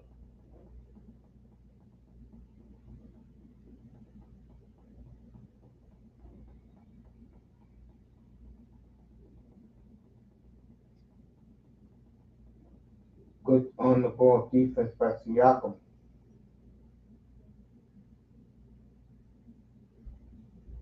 Mitchell, throw it away.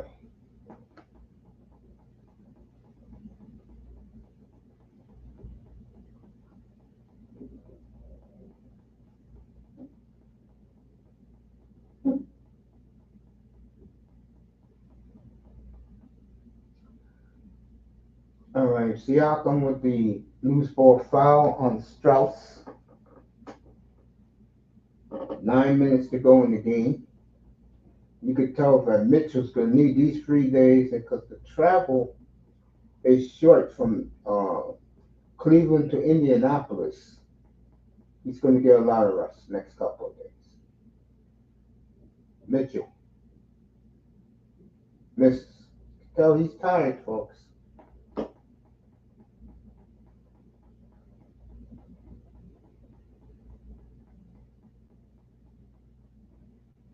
Siakam. Rebound. Cleveland. Mitchell taking his time. Beautiful play to Jared Allen. 8.5 to go. Cleveland up 11. Haliburton draws the foul. This guy's always in pain, boy.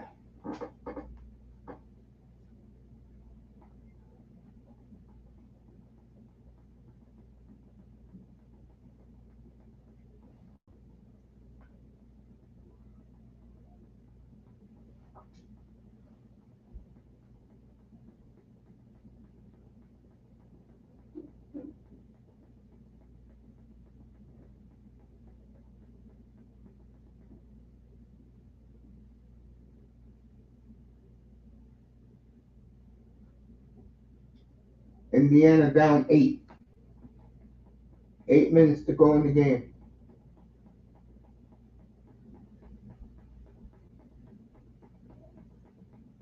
Rebound Pacers.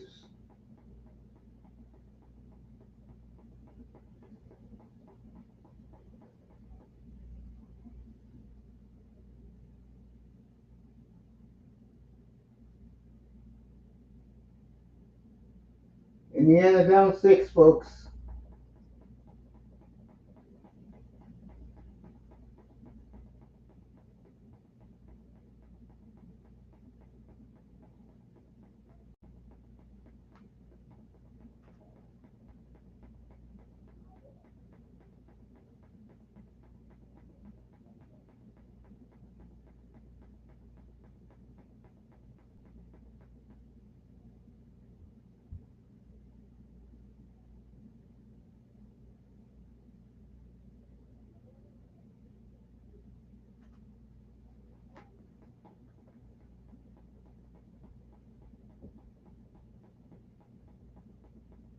7.5 to go.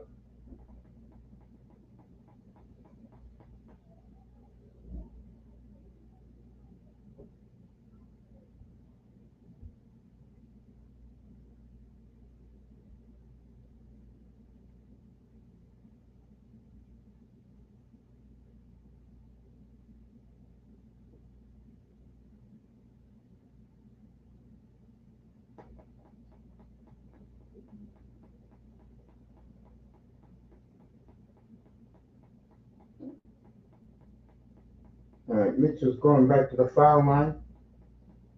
He is really beaten up. He's doing it for the team.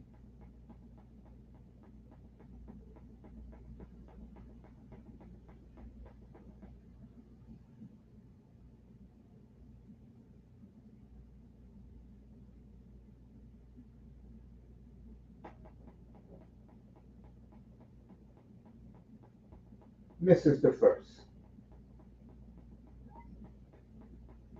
It was big Miles Turner. Hey, Nicer.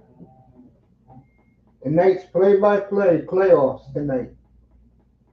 Good to see the Bill from Nicer in the building. See what happens here.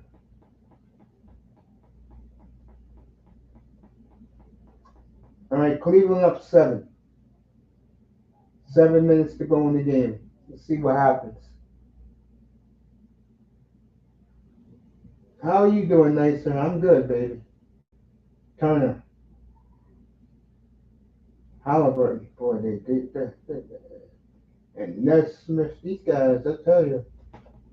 It's a 5-point game, folks. See what happens here.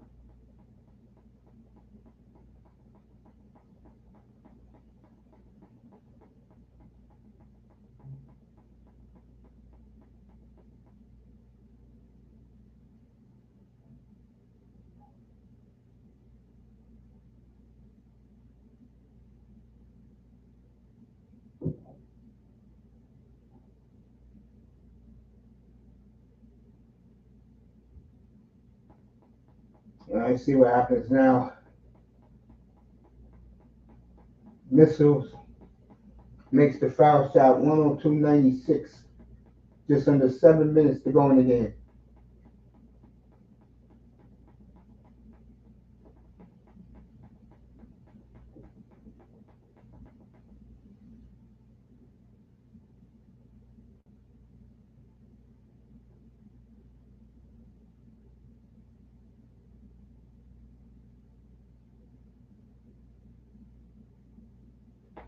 Nope.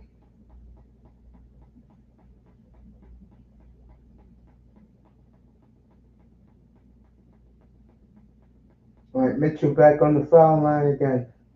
Nicer says, I'm good, just relaxing before Wolves game. Had pizza for dinner. What did I have? I had chocolate chip cookie, honey. I'm not joking. All right, Strauss is bleeding.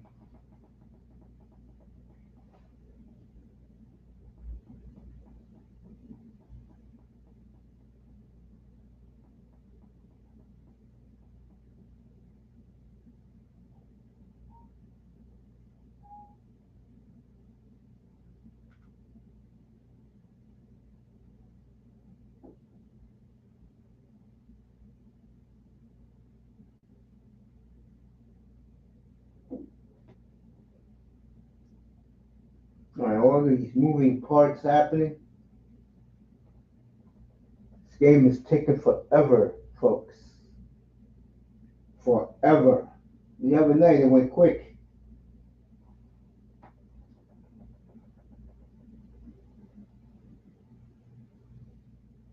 Mitchell makes the first.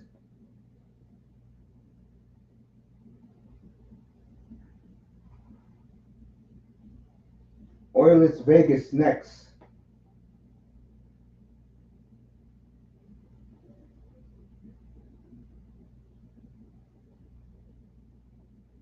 Hits both. Cleveland up 8, 6:45 to go.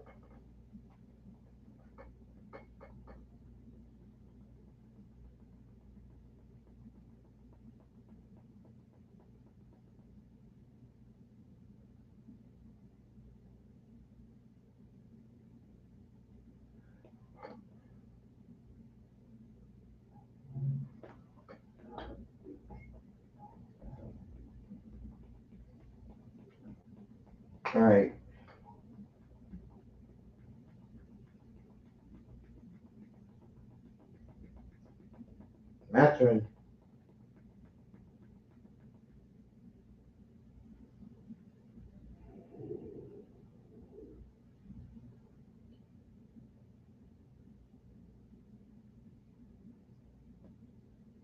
All right, Cleveland up by 6, 6 minutes to go.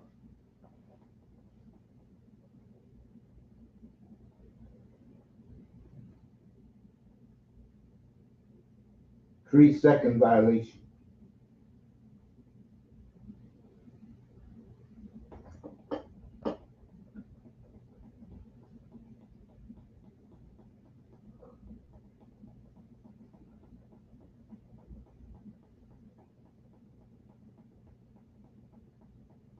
All right, Ty Jerome bringing it up. Under 6 to go in the game. Ty Jerome.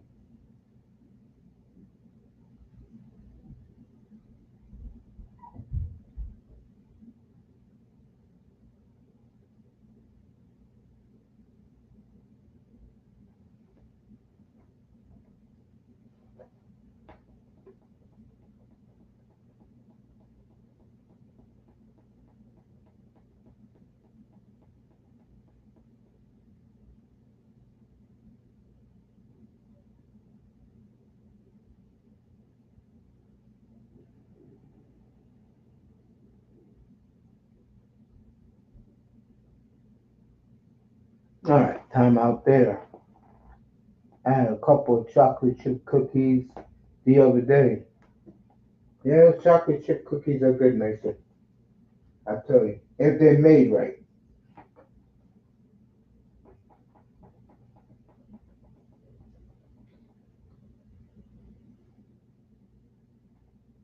Good pitch.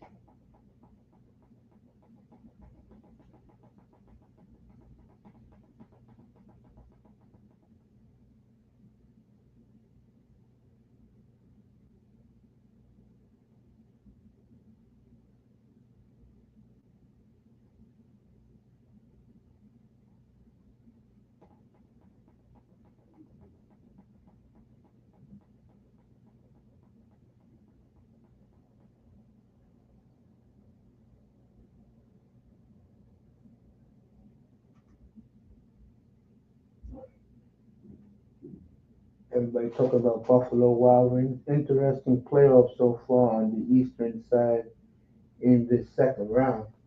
Yeah, both road teams won. Indiana won Sunday. Knicks won last night.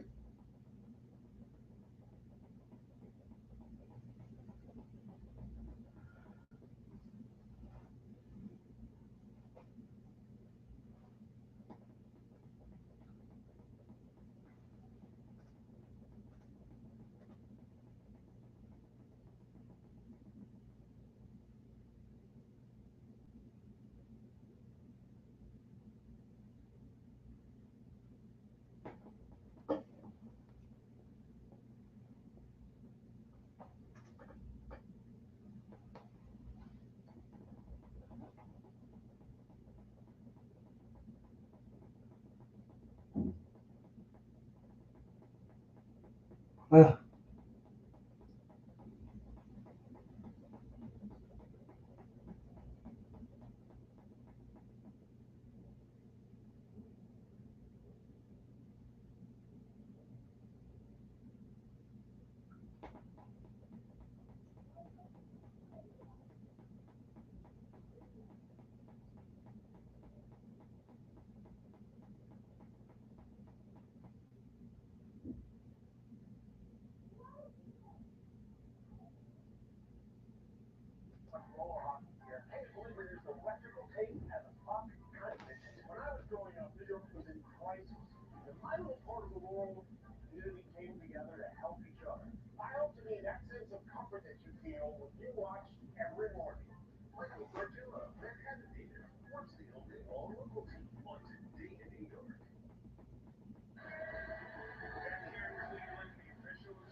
I hate these stupid hype men at the arena. God, I can't stand hype.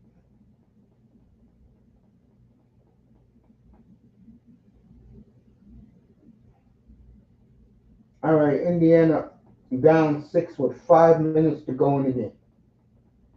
Let's see if they can come back and win this one. They do. The series is over, folks. Cleveland's too banged up.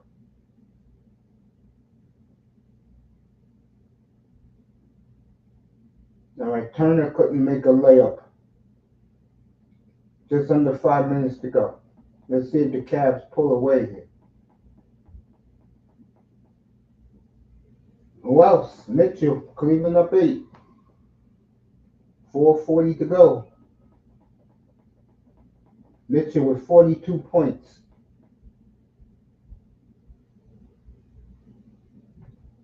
Wow. And one.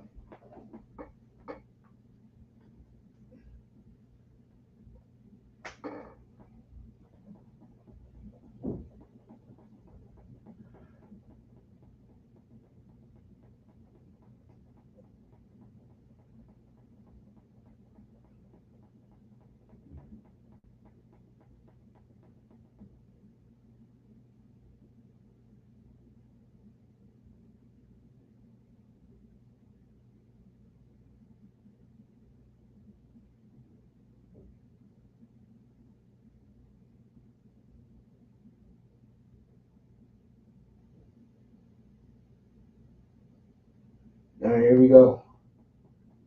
Big three by good block. Do they call a foul or block? Let's see what happens here. 4.5 to go.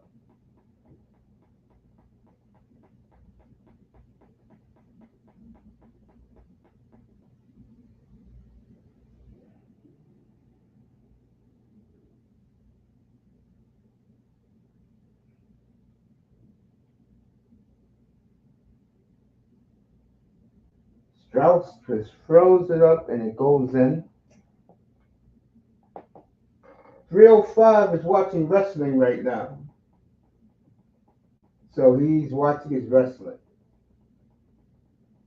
That's what 305 is, honey. He's watching wrestling right now. Turner. Big shot by the big man. Indiana down 5, under 4 minutes to go.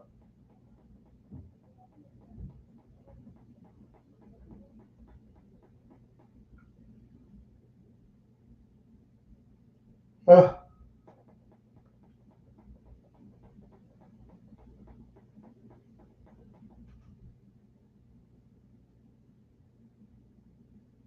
all right, Carolina tied it with 9 minutes to go. So it's 1-1 in Washington right now.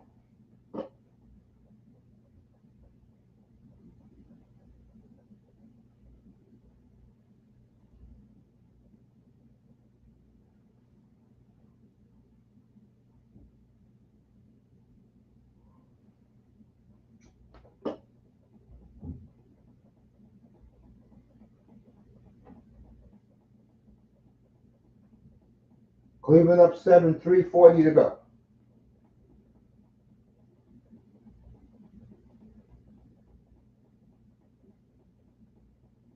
What a big three. I tell you, this Nesmith is a damn good player for Indiana.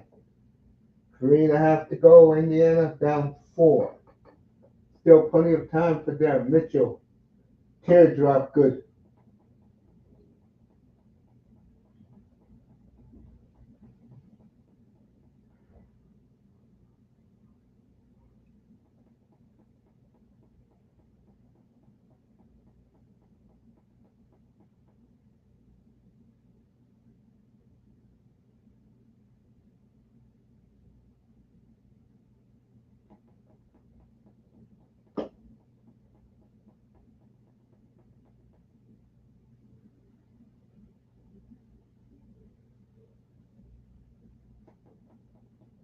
All right, Indiana's down 6, 2.5 to go.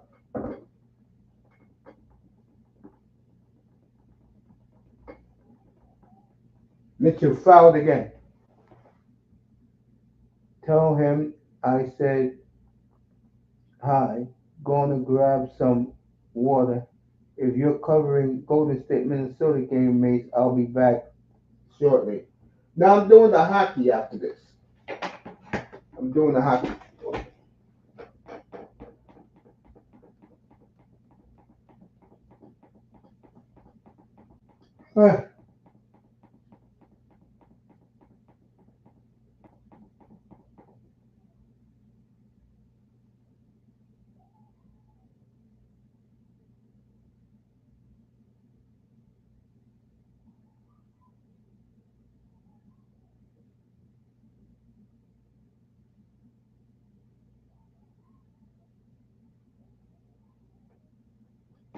All right, see what Mitchell does.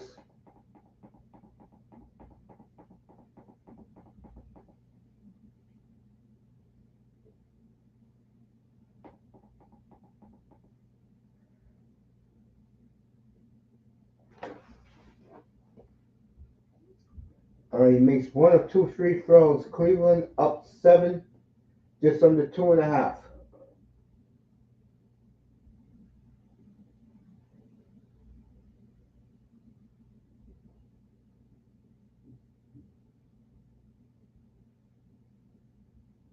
All right, Turner misses 2 minutes to go in the game. Cleveland up 7.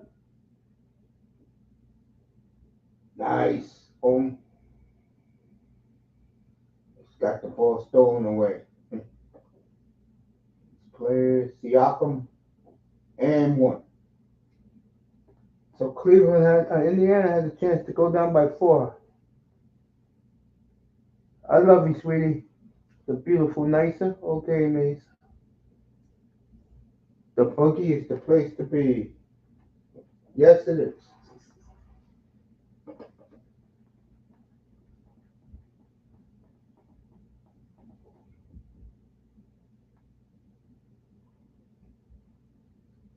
Meanwhile,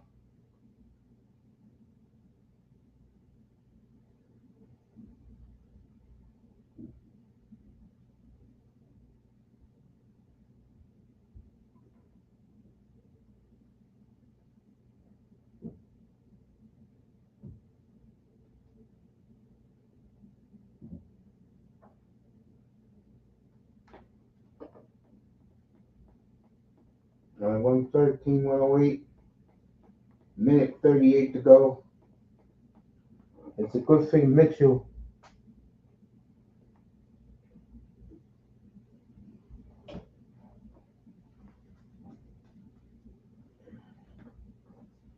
Has 3 days off. Game 3 is on Friday night.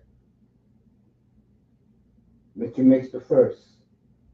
Cleveland up 6.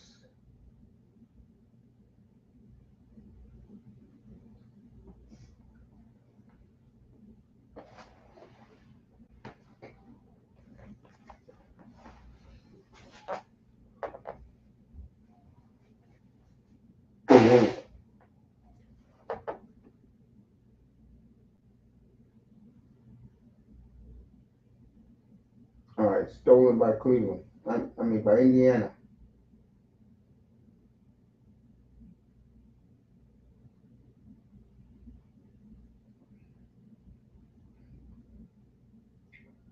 Big shot by Haliburton. Minute 24 to go. Cleveland 114, Indiana 110.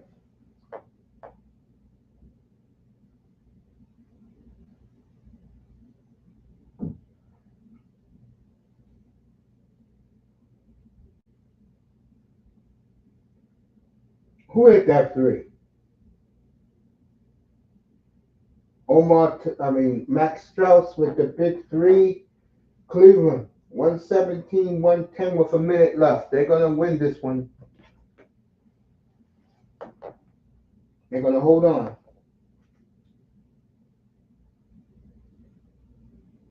Meanwhile, 6:48. Let me make sure that 6:40 to go in Washington. 1-1.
Yeah. Angels Blue Jays about to start.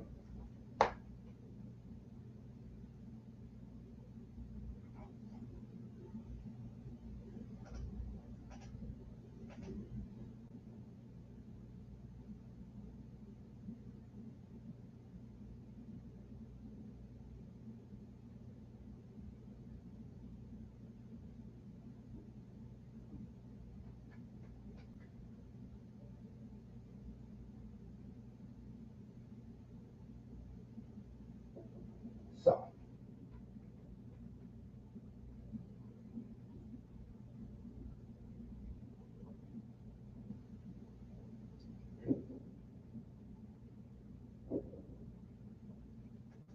let's get back to Cleveland for the ending of this game.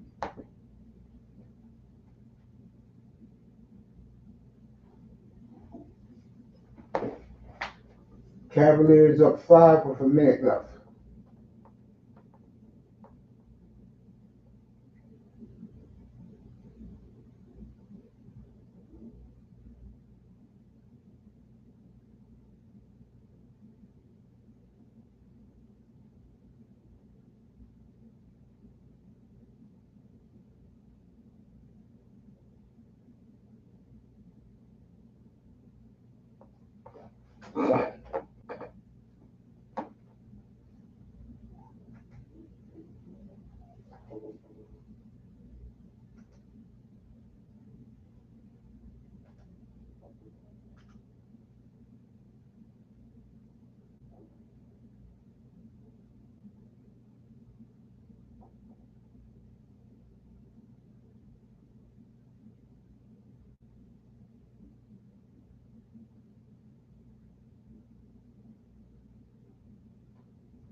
Let's see what Mitchell does now. Makes the first free throw.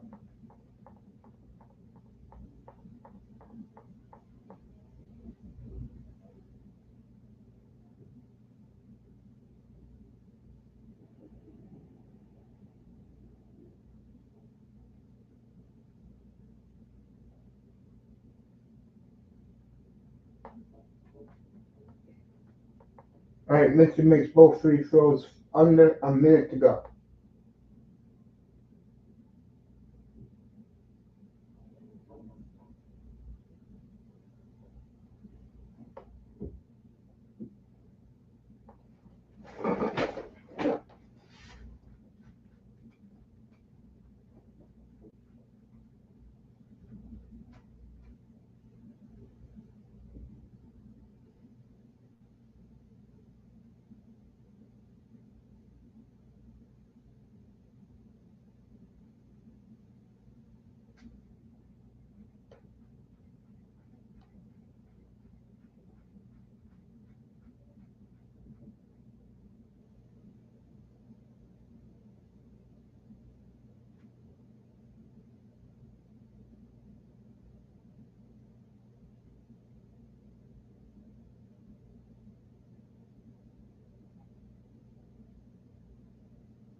All right, Mitchell's lying on the ground, withering in pain.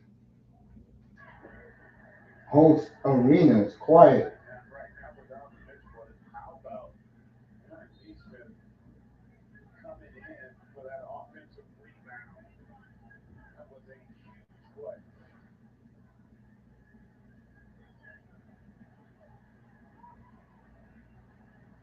We're just trying to collapse his body, crunching beneath him. Eastman, just an unfortunate situation. Eastman is coming down. He's going to have a place to land. As Eastman's playing, cuts it to 5. And now the standing ovation for Mitchell.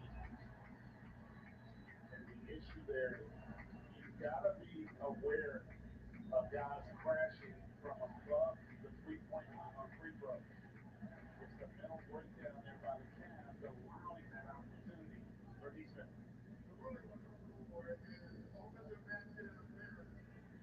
The play is under review. So Tony Brodeur says offensive interference. So that would potentially take the basket away. Well, that's clearly outside of the cylinder there, so they'll reverse that. That basket will call count.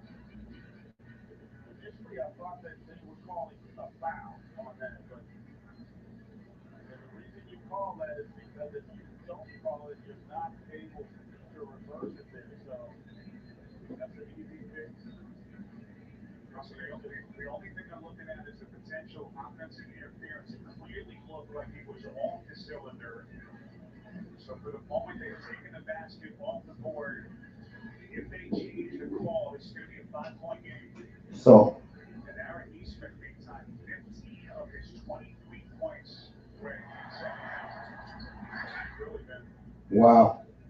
so huge, such a catalyst for them on a night where So Naismith, they're gonna count the dunk.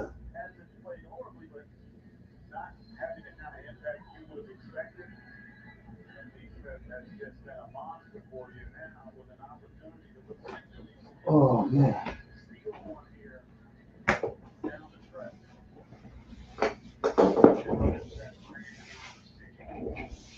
After review, the ball is outside this middle of the rim. Before the back of the net, therefore the basket is good. It will be Cleveland ball under the basket with 47.9 on the game clock. So this will be a 5-point game.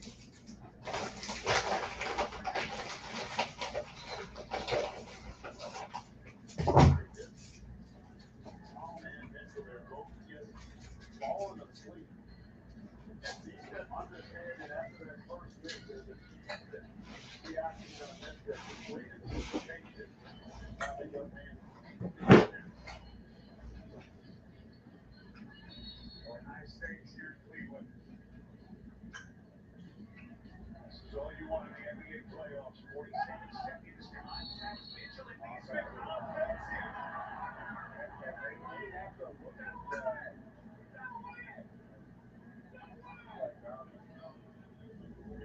They may look at that for a second. Boy, Eastman beating Mitchell to the spot. And both players are still down. All right, let me get out of this NBA game because this game will never end.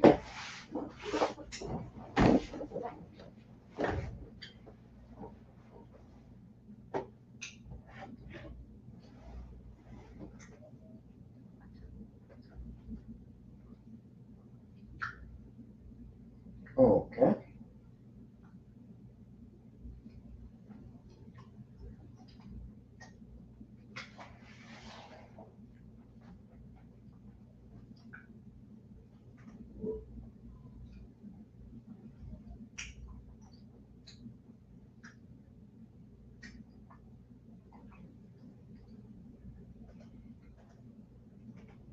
Over here.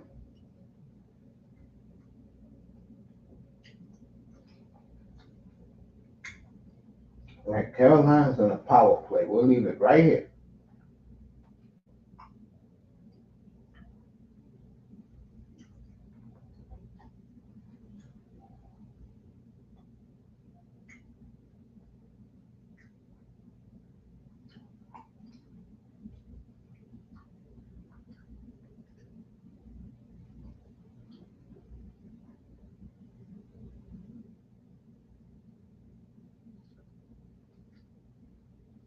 A minute left in regulation, 1-1.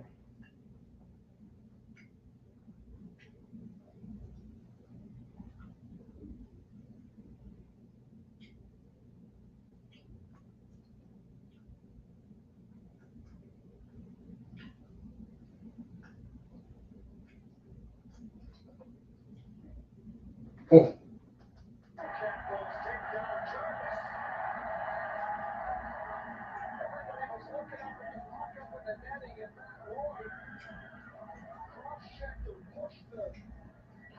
The Kings player into the glass, and then everybody jumped in and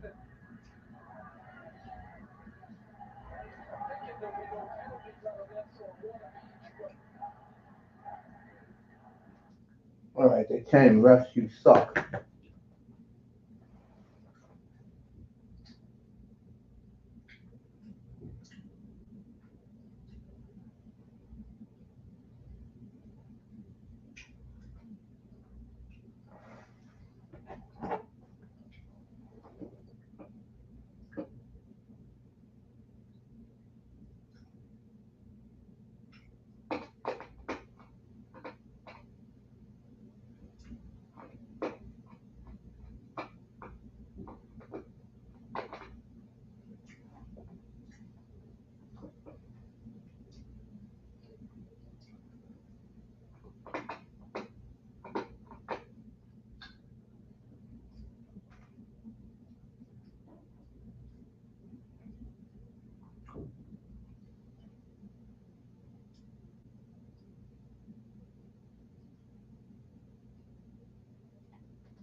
All right. See what happens here.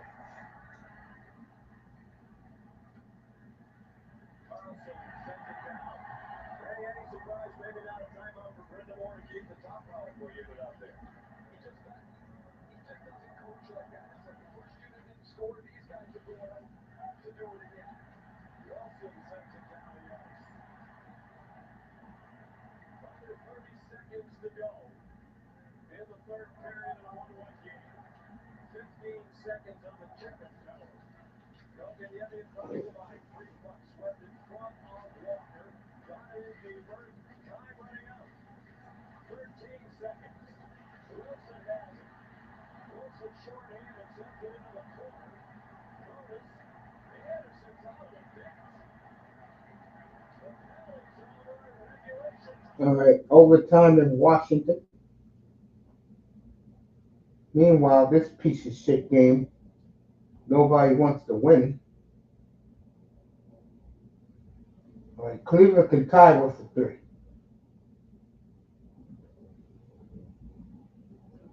Haliburton.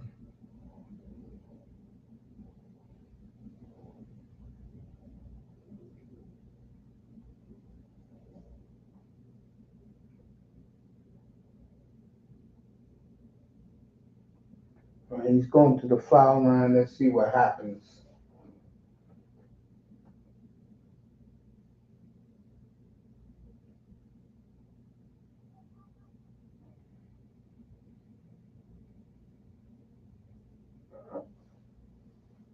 Makes the first.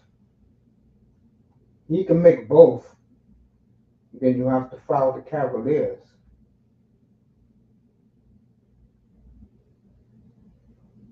Missed it on purpose. Rebound Indiana. Let's see what happens there. 3 wins it. A 3 wins it. Haliburton for the win. Got it. Clear Indiana. Wow. Down 19 twice. No, 3 times in this game, and Indiana is going to steal it. Haliburton with the 3, and this series is over, folks. Oh, is this series over? Wow. This series is over, folks. Wow. What an ending. Hey, Mish. What's up, Manzano? I've told people this. To me, the Cavs were a good team, but I don't think their record. I think the record was overbloated, to be honest. Like their record, they weren't as good as the record made them out. Like they're a good team, but they're not a number one seed, in my honest opinion. Do you agree, or am I being harsh? I think you're being a little bit too harsh. I'm going to tell Huh? you the difference between these two teams. Indiana's gone farther in the playoffs than Cleveland. This is the second round now. Indiana went to the conference finals last year. People seem to forget that. Yeah, no, I understand what you're saying, but in general, when you look at Cleveland specifically, do you think they're the record they weren't as good as the record made them out to be? No, I think Cleveland was real good. Like just that, Indiana knows how to win. They don't. How do you expect do you think New York beats Boston, Oh, I don't know. I or do don't you know. think that game 1 win was just a fluke and No, Boston I wins ain't the gonna rest? sleep with the Knicks, bro. Huh? Got to understand about Celtics Knicks. That's like Bruins and Canadians, man. That's a 70-year rivalry, man. Or Dodgers Yankees? Yeah, you could say Dodgers Yankees. Because let's not forget they shared us before they moved to LA. Weren't the Dodgers in Brooklyn? Yeah. weren't weren't two teams? I thought all both teams in California, the original two teams in California were uh, were New York teams. Yeah, the Giants was a New York team. Were they in Brooklyn too? In that No, area? the Giants were in Harlem. Oh, like Ebbets Field was in. No, Ebbets Field is Brooklyn. That's the Dodgers. Polo Grounds is the San Francisco Giants. I mean the New York Giants. Willie Mays. Were those are those now apartments where the Ebbets Field and uh and The those? Polo Grounds, yeah. I'm surprised they didn't make those like I'm in my honest opinion, I'm surprised they didn't make those historical sites to where they couldn't tear down those stadiums and stuff like that. All I know is this. Uh, I wasn't alive, so for me, it was always the Yankees and the Mets. I don't even Eh. think about the Dodgers in New York.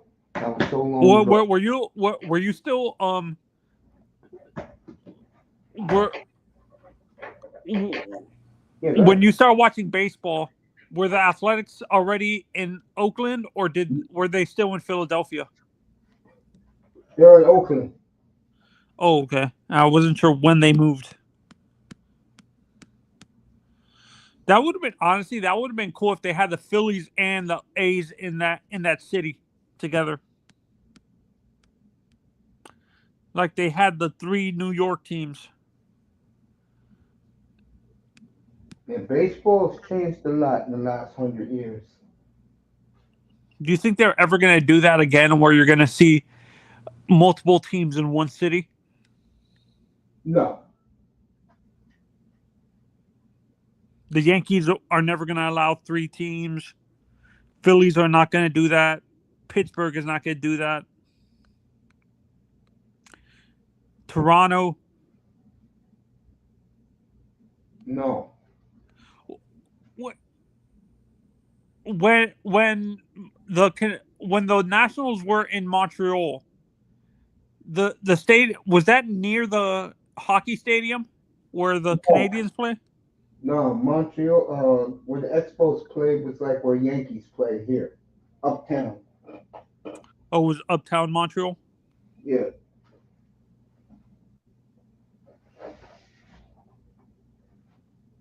All right, they started the Edmonton game, thank God. What I was going to say? You missed the ending of the Indiana game, boy. That was wow. McJesus. I think honestly, I'm thinking Vegas wins this series. I don't know what it is. I do not trust Edmonton for some reason. I don't trust Vegas because every time, because you don't know what Vegas team is going to show up. They're too inconsistent, in your opinion. Yes, And But the players don't like the coach. no, but for me, the reason why I trust Vegas more because of the experience they have in the playoffs. I don't really trust. I do not really trust like Edmonton because if you shut down both Draisaitl and Connor, who else is going to score on that team? the Kings did, and the Kings lost four straight after being up to nothing. Well, that's a young team. That's a good Kings team too, man. It's about to fall to pieces. You think they're going to trade Kopitar and Doughty?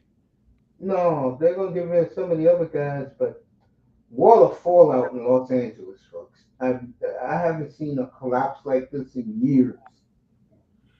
What was the worst What? collapse in hockey history you've ever seen in the playoffs? Wow, that's going way back. Uh, In the modern era, like in the new millennium. Tampa Bay, when they got swept by Columbus, when they had the best record in history. Oh, I can't remember. I thought Detroit blew a lead in the Detroit, playoffs. Detroit lost to. Detroit had the best record in history at the time. Bruins too. Bruins lost to Florida. They had the best record in history. Yeah. No, no, but what I'm saying is where they were up 3-0, were the Bruins up 3-0 though, or Tampa? Were they already in the lead by the time they blew that? No, no. How I look at collapses is if you're the best team in the sport all year long and you're breaking records and then you can't win a game in the playoffs. Tampa, and Boston. Hey, no excuse. That's horrible. Yeah, my definition of collapse is you're already in the playoffs and you're leading 3-0 or 4-0 and you you blow uh no 3-0 and you blow what's it called? You Well, blow Boston did it in 2010. The Flyers were down 3 games to nothing, came back to beat them. The reason why nobody talks about it, the Bruins the following year won the Stanley Cup, so no one cares anymore. It's I forgotten. thought No LA did one cares one. about I thought LA had one of those collapses where they were up like not this team, but I thought one of the teams in the 2000s had like a huge lead in the playoffs and like a it. series And San lead. Jose did it too, but the reason why no one talks about it is because San Jose never won. Did the Ducks do it? No. San Jose was up 3 games to nothing to the Kings, and the Kings beat them. Came back to win the series. Oh, was that the team with 2017. was that the team with Brett Burns and Yeah. P- Logan Couture, yeah. Jesus?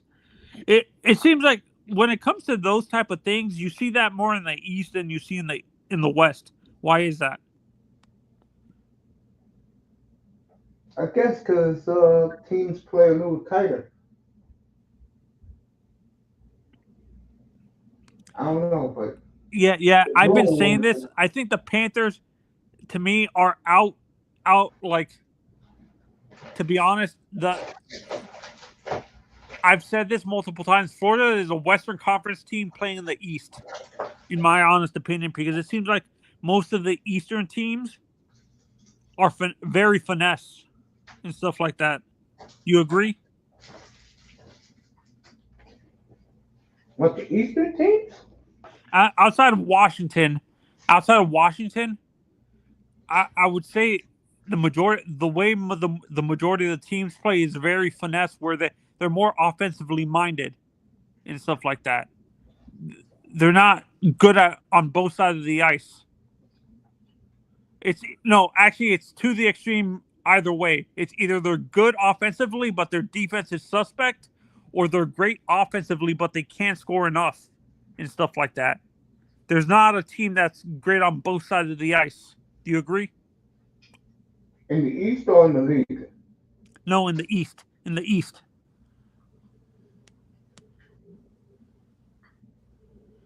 The West, I think the teams are overall, to be honest, they're better. The teams at the top are, or throughout that conference, are great on both sides of the ice. You don't see a team that's weak on to the extreme either way. Either they're great offensively, but their defense is horrendous, or they can't score enough goals to compete, but their defense is great and their goaltending is great and stuff like that. Yeah, I But, can see that. but do you agree with me that Florida is a Western Conference team playing in the East the way they play? No. You know why? Why? Florida is a grinding team. They're a grinding team. They're not a team that They're is not going going to to blow score a you lot. out. Yeah, they're bully. That's what that's what Tampa's going to figure out. I think.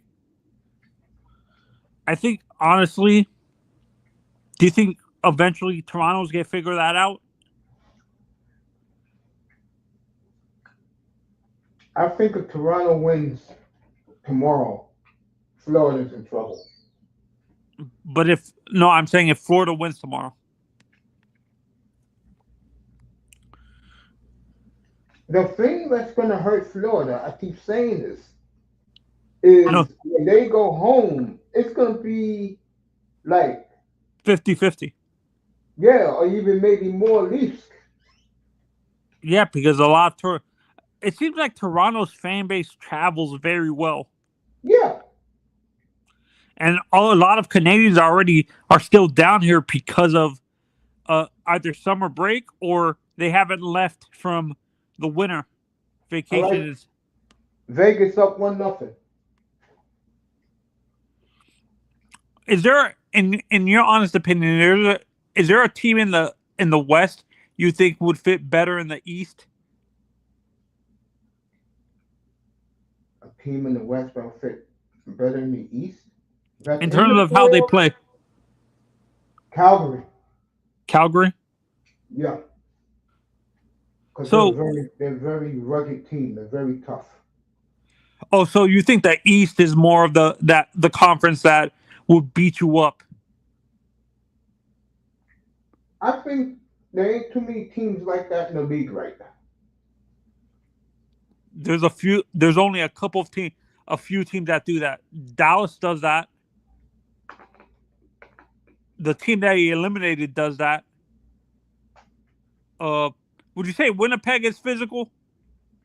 Yeah, Uh, L.A. LA definitely. Calgary. Yes. Uh, Vancouver. No. No, not Vegas, Vancouver. Vegas is like that too. Yeah. Then in the East, there's only one team that plays like that is Florida.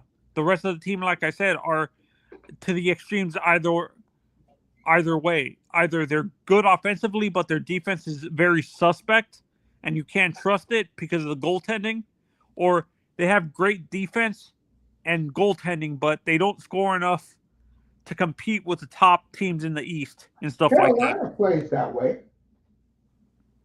What do you mean? Like Carolina is a tough team. That's why nobody likes them. They're boring because You they're think? so physical. Oh, Washington. I forgot about Washington. Dang it. I forgot about Washington, too. Yeah, you could say that. My favorite player on that team is Tom Wilson. The goon. A friend of mine was talking about the Panthers.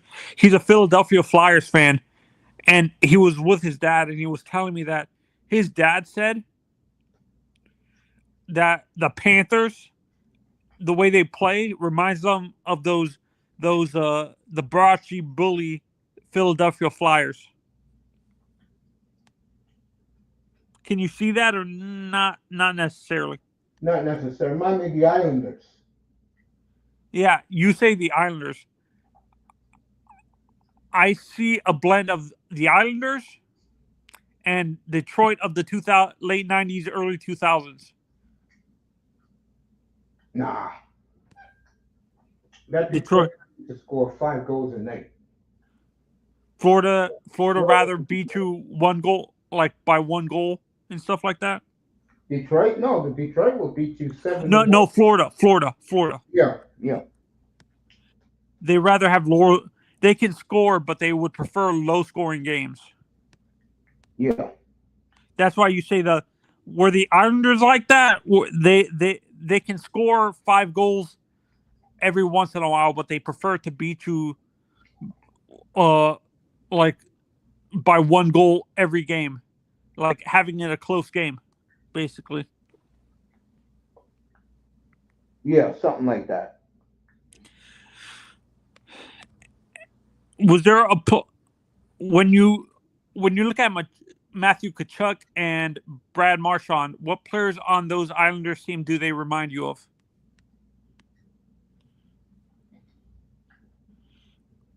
The Chuck probably Brian Trottier a little bit. How about the same with Marchand?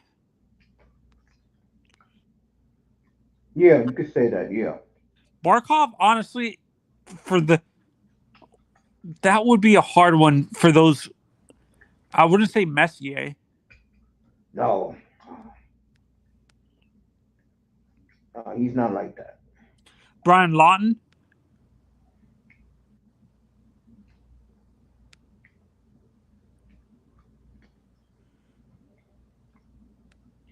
Maybe. Do you think Bennett's going to get suspended because of that hit on Stolar's Mace, or the NHL's not going to do anything? I don't think the NHL's gonna do anything. Because they would be hypocritical if they didn't, like, if they suspended Bennett for that hit and they let a guy like was it like Draisaitl get away with the hit he did on what on Barkov. Yeah.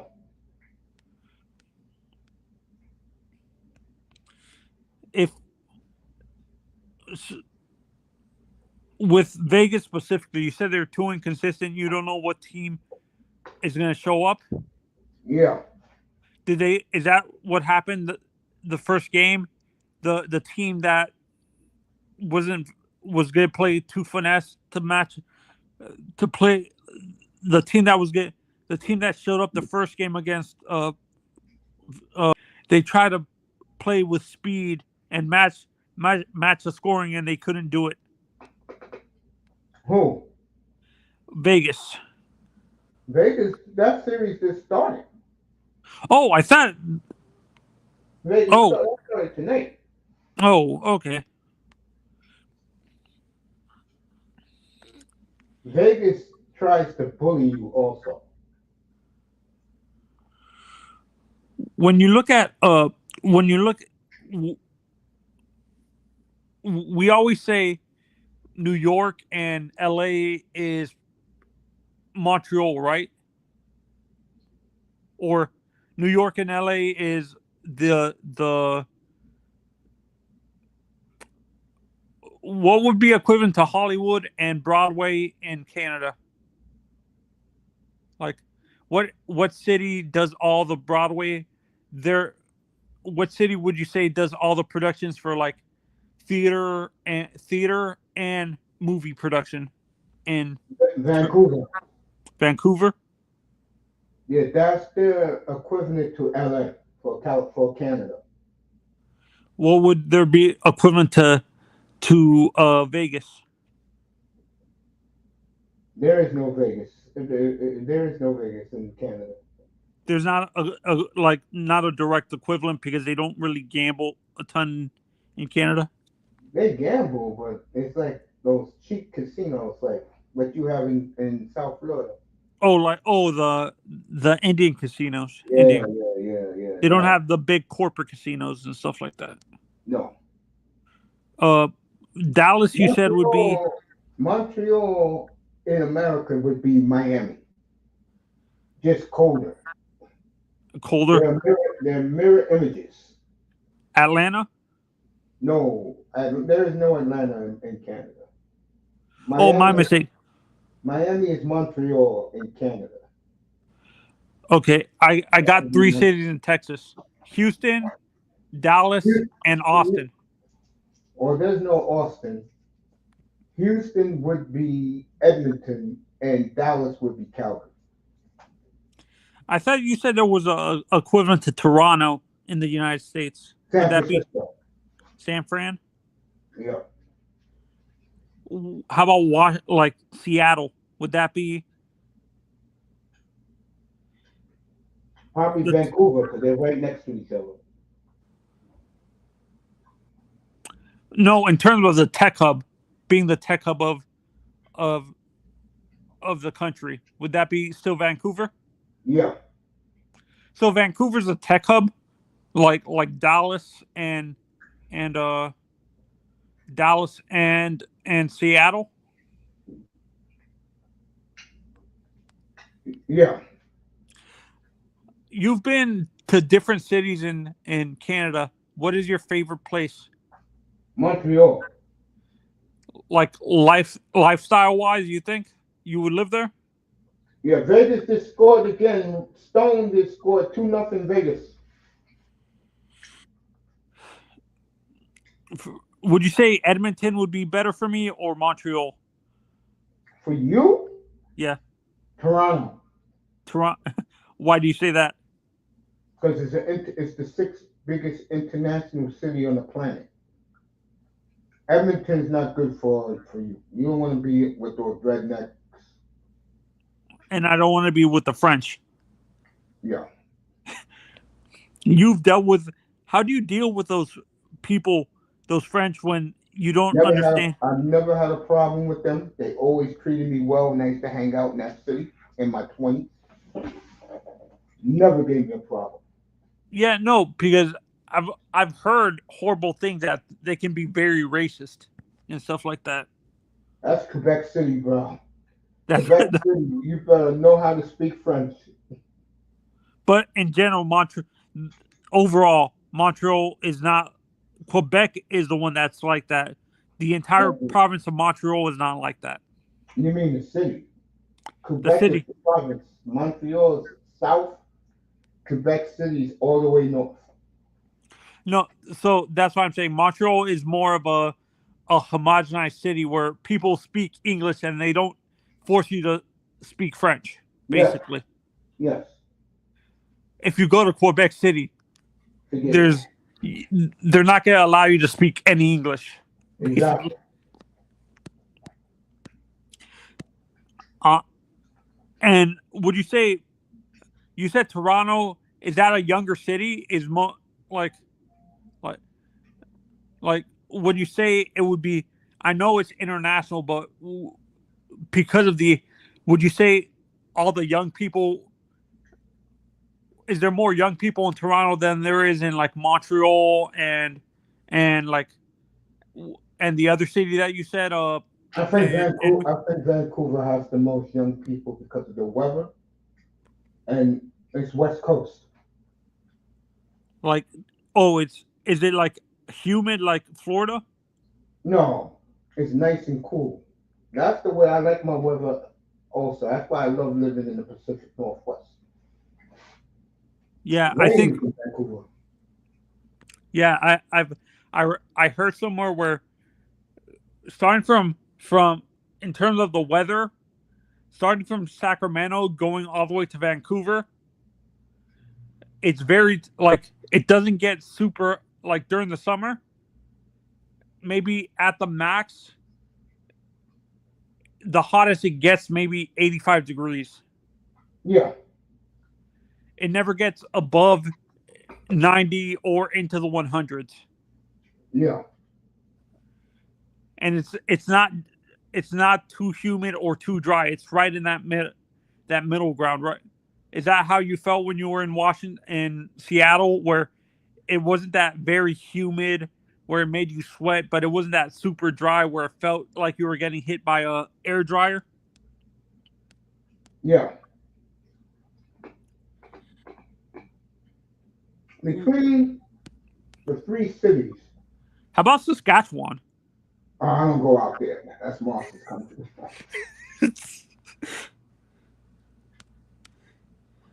That's where that Saskatchewan is all green, all farmland, bro. That's like that going to would be the Midwest. Kansas. That would basically be the middle, like the Great Plains Yeah, and the Northern Great Plains in Canada. Like that would be like Montana, South Dakota, and Wyoming. Wyoming, Yeah, Nebraska, that's Oklahoma. Saskatchewan. Yep. Nothing but green land. That's why Moss loves it there so much. Utah would be Vancouver too, right? No, Utah will probably be Salt Lake City. My mistake. Salt Lake City. Uh, Because that's a very tech heavy city in Salt Lake, I think. you know what Calgary? I mean, you know what Canada is big for, Manzano? What? Agriculture. So it would They grow the best meat in the world. I think honestly, I read somewhere where the United States gets all like since most of our meat is commercial and stuff Um, like that. it comes from Mexico and Venezuela. Yeah, I think event if we don't if these I don't want to it be to become political, but I read somewhere we were before this happened with the tariffs and stuff. We were gonna start trade. Canada was gonna start sending meat from Canada to the United States. You could forget that. Is Edmonton? You said Montreal is the Miami or Edmonton? Oh, Edmonton is Green Acres. Edmonton is Dallas. no, they're Houston. Edmonton is a farm, bro. That's just nothing but prairie land. Oh, that would be the Edmonton is the pro. Edmonton is a small town, Manzano. It's not big. The big town in that province is Calgary. I've always assumed Edmonton was a huge city. Wow. Calgary is the big. Calgary is the big city in that province. The It's like province is California. that Saskatchewan? No, Alberta. It's Calgary and Edmonton, Alberta. Calgary's at the American border. That's why they treat guys like me well when I buy my jerseys from the Flames Pro Shop.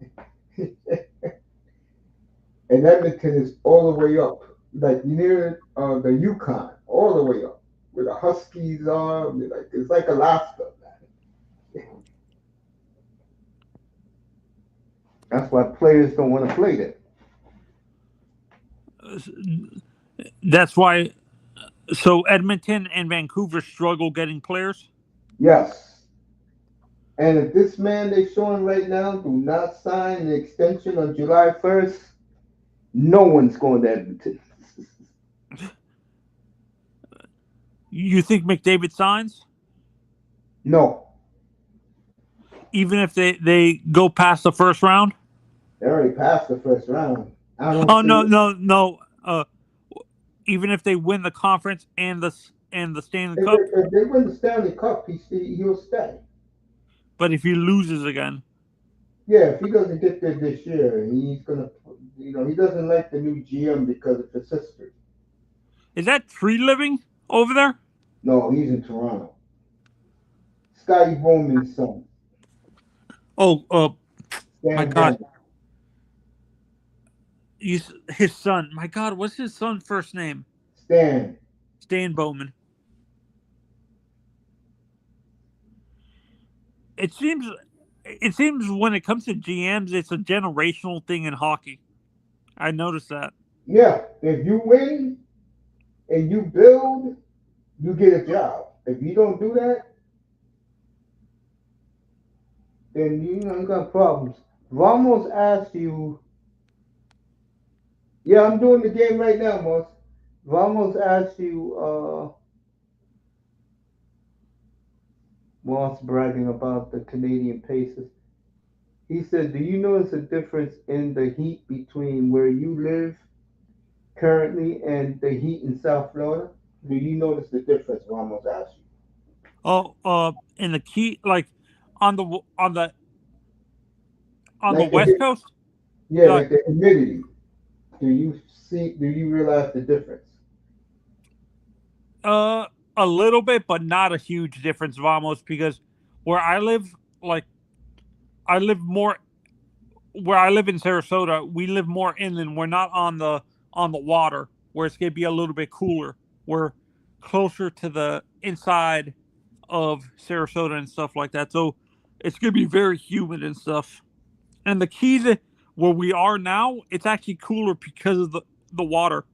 Yeah, Mr. Miami's gonna go to the Keys in a couple of weeks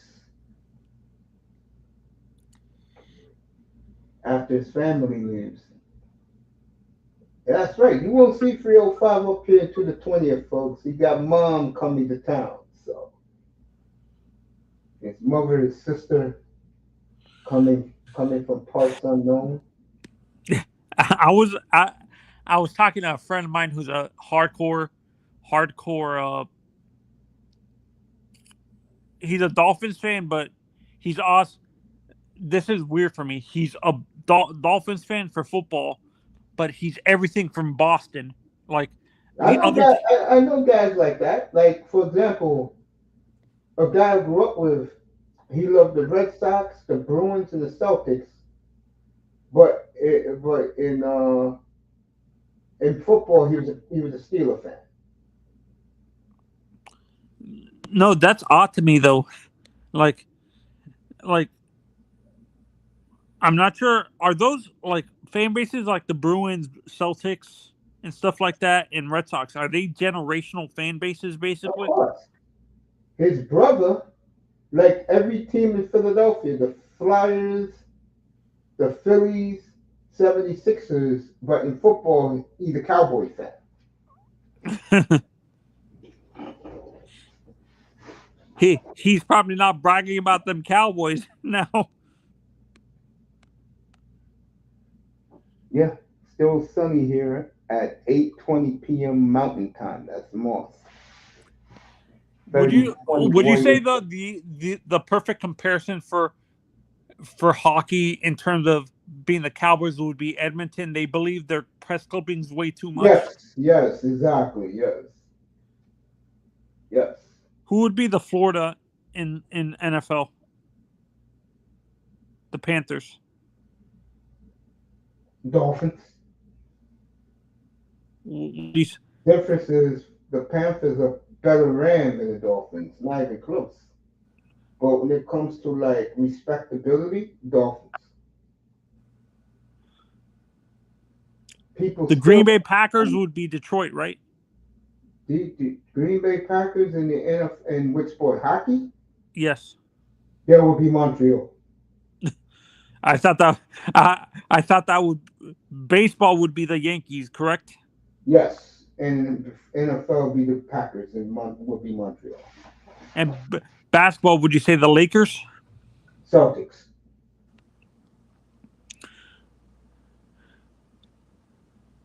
That's odd that you say the Panthers because the Dolphins are not a well run organization and stuff like that. But I'm looking at the Panthers as do they get the credit they deserve? They don't. Even Ramos brought that up. They don't get the credit they deserve. Because I think you told me this. The reason why they don't get the credit they deserve is because all the teams in the West, in the East, the Northeast, and Canada hate the Panthers and the Lightning because of the weather. It's not only that. Remember, the Panthers went a long time being a doormat. They did it the old-fashioned way. They built it from the ground up, and they made one big trade that changed their whole franchise. And the same thing. Would you say not exactly the same, but almost similar with the Lightning? Nah, Lightning is different. They did it for the draft. So the Panthers did a mixture of making good trades and drafting well. Well, they got rid of two of their number one picks overall. They got rid of um, Huberto. they got rid of Huberdeau and they got rid of Rika. And it's hilarious how I still go on what is it called on I go through I go on Canadian hockey channels and they still say Calgary won that trade. No, Florida won the trade, but here's the irony of it: the Flames didn't collapse, and they hit a grand slam with their draft last year. They're going to be the Montreal of the West in 2 years. A young team that's going to make the playoffs sooner than people expected. No, a young team that's going to have plenty of cap space, but the cap going up and up and up, where they can play their own young stars if they prove themselves. Like the other day, they gave this kid $45 million. Why? The cap's going up. They can afford to pay him. He's one of their own. And when you got a team like that, and the cap space is going higher, it's going to benefit you. Because they're building through the draft instead of worrying about signing big time free agents. Exactly. And you said it best. When it comes to free agency, it's going to benefit all the Sun Belt teams like Texas. Oh, hell yeah, it is. And as long as Gary Bettman is around as the general manager, Edmonton has scored. Boy, I tell you, Corey Perry's 40 years old. He's still scoring. 2-1. It's crazy. He's the last of that original Ducks team in the league. The other, Pavelski Jumbo Joe retired, and I think Pavelski retired already too. Yeah, and that was those guys were San Jose. Perry was with the Ducks. Wait, who was that line in San Jose? It was Pavelski. It was Joe Fortin and what's his face? Patrick Marleau. That's what I meant to say, Marleau. I think Marlowe's still in the league, and the other two retired, No, right? Marleau retired a long time ago. So all three original line retired already. Unfortunately, they will be forgotten. Wait, did Jumbo Joe win a? Nope. Oh, I thought he was on a team that won a Stanley Cup. Nope. Never won the big one. He left the Panthers before they were making the playoffs and winning the Stanley Cup. Joe Fortin was in the Panthers. He was for the Bruins. No, I thought. Who did we? Was it Pavelski that we? I can't remember. I thought we got someone from like one of the California teams on our team, or was it Yager? It was Yager. Yager played good for you too. But he can't. Still playing. He's playing in Europe. Yo, Moss, what was the last play of the Pacers game and how did they win? That was crazy. I saw it live how the Pacers won. Haliburton missed the free throw on purpose, got his own rebound. With 6 seconds to go, dropped back, hit the game-winning three with no time left. That series is over. Yeah, you don't think the Cavs can win? Not in Indiana tonight.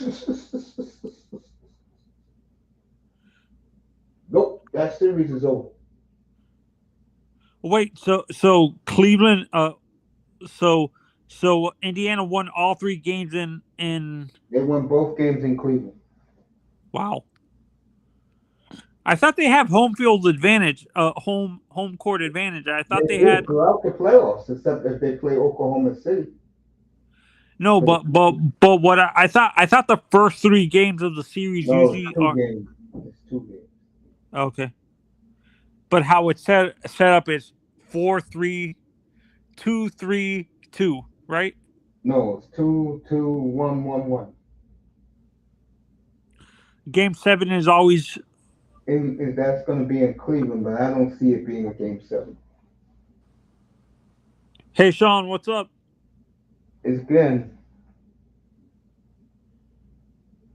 yeah, Sean said he saw it. And I turned from it for a minute, but the Capitals had too many commercials, so I put it right back on the game and saw the ending, and I said, wow. So Indiana up 2-0 going home Friday night.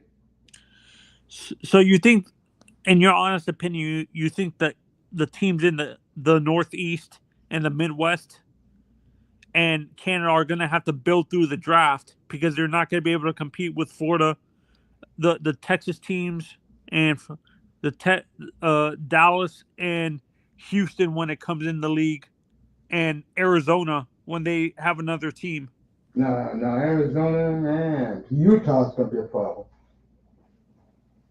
or Vegas. How about Vegas? Vegas is the number one problem. That's what I'm saying. Vegas, uh, Salt Lake City, which is Utah, um, Dallas, and the two Florida teams are going to be an issue. And It's a I've said, major problem. As long as Batman's around. you think Batman's going to try to get his contract extended? No, Batman wants to retire, but he wants to do it where people will work. People are gonna love him, not like when people can't stand him.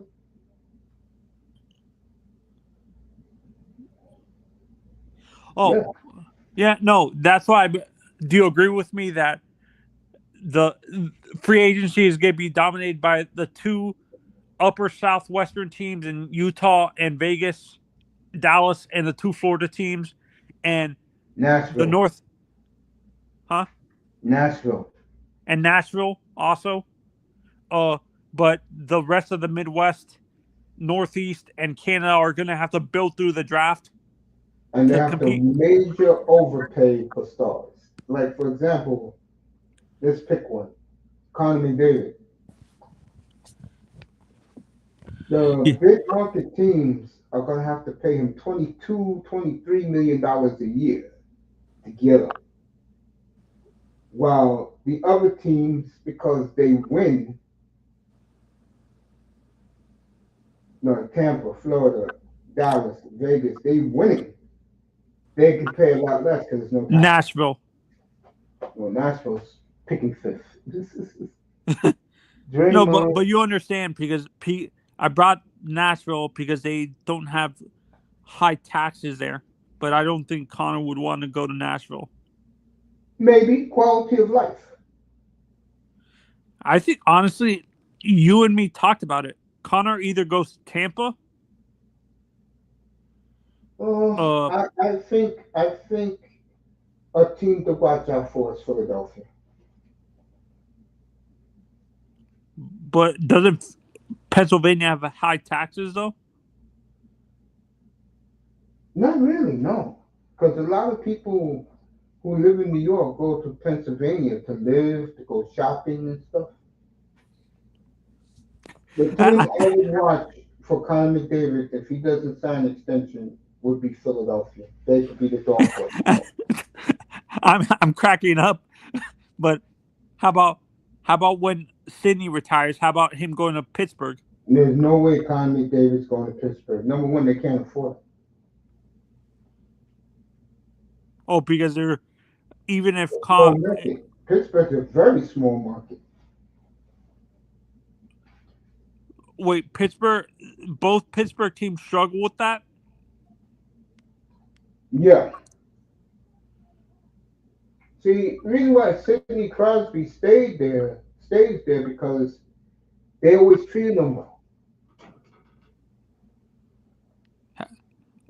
How about Connor in New York?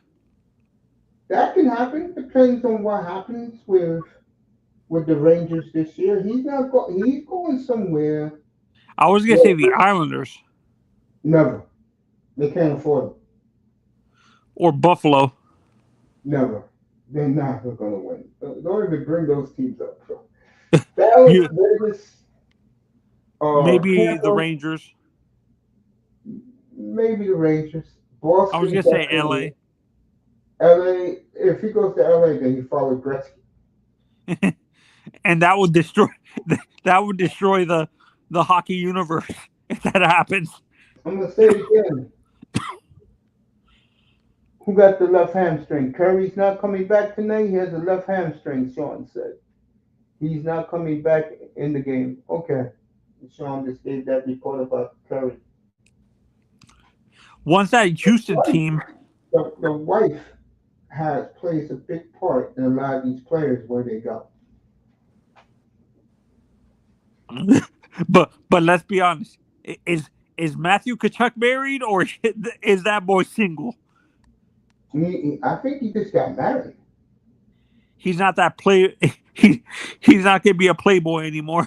Matthew Chuck took Florida because of lifestyle. They asked him, "Where do you want to go?" He first picked Dallas. Why? Dallas was winning, and Dallas didn't want him. And they chose Florida because Florida was trading a superstar, another star player. No, they took Florida because they traded to Florida because that's that's where he wanted to go. Quality of life, Tony. Yeah, and honestly, that's why I'm saying I think Tampa. Connor chooses Tampa. NBA and NHL are two different animals. NBA goes for the big cities and the warm cities. NHL goes for quality of life, depending on where that stage of your life you're in. Like For a guy like Austin Matthews, you could tell he's going to Utah. no, and that's why I'm saying Tampa would be a good place for him because his quality of life, and he does have the media. It's weird. The sports media in Florida, in general, they're not on top of the players all the time. I don't know. I think McDavid, I see Vegas more. So, him, you think him and Eichel are going to work together because Eichel has a big ego? Depends on this series. If Eichel beats him again, then Eichel's going to say, if you can't beat me, join me. That's why I was making the joke. How about him going to Florida if he? Nah, I don't see the Panthers. The Panthers are one of these organizations that They want certain type of players. they're going to take care of their own. They rather pay their homegrown guys. Not only that, like a Matthew Chuck, they gave more than money. He delivered. They're champions right now. Did you say you can see a guy like Brady going to Utah? No, I never said that. Brady No. Chuck, I could see him going to St. Louis. How about Nashville? How good is the team? Right now, they're the worst team. They're the very worst team in the league. How good is the team? Oh, my mistake. Not Nashville. How about Philadelphia? Yes, he will go there. It fits his image. But I think knowing Brady, he's not coming back in the game. Okay. Knowing Brady, St. Louis will be his first choice. So the top, you think for Brady, if he asked for a trade from Ottawa, which you don't think happens, it would be St. Louis first, Philadelphia, maybe the Rangers. Maybe. How about him going to Tampa? Him and his brother can go at it.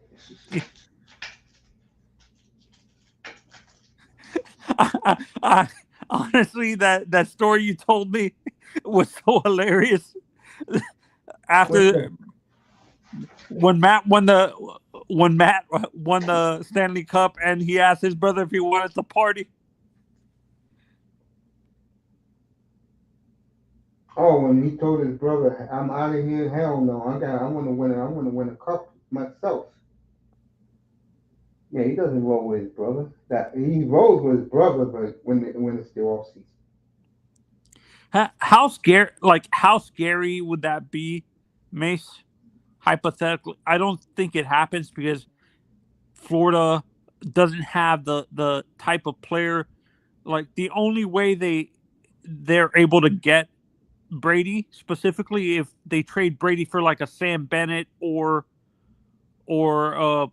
uh not Sam Bennett, the other guy, Reinhardt. A Reinhardt, or would that be an even trade, a Reinhardt or a Bennett for Brady? You're gonna have to give up more. You think we would have to give up like 2 first-round picks No, and no. You gotta give up another player.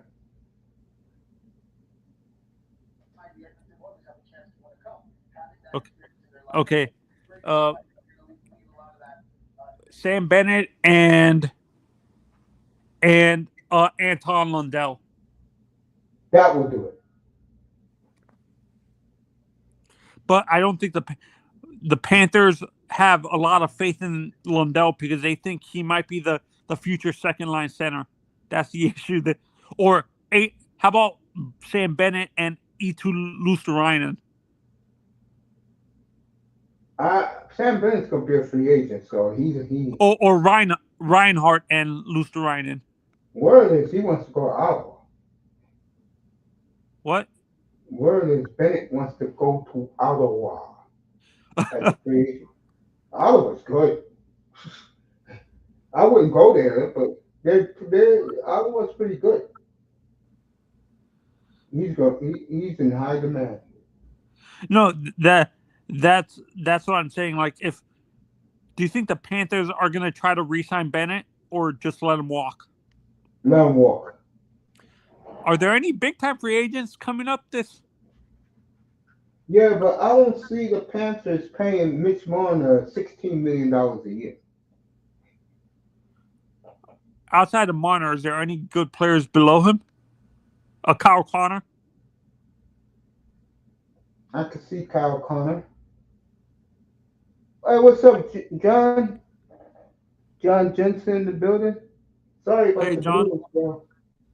So Carolina wins tonight in overtime. Carolina again, folks, is the prohibitive favorite by Vegas to win the Stanley Cup. They win again. Me and you said this. What is Vegas seeing? Like, are they looking at the same team that the past few years have blown? Like, haven't been able to beat the Panthers? What are they seeing in I don't the? know. I really don't know.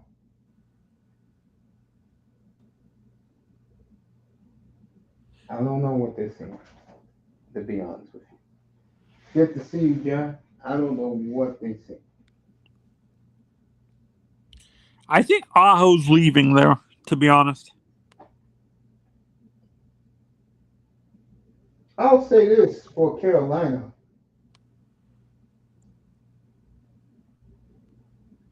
that defenseman they have, I like him so much. Slavin. Yeah.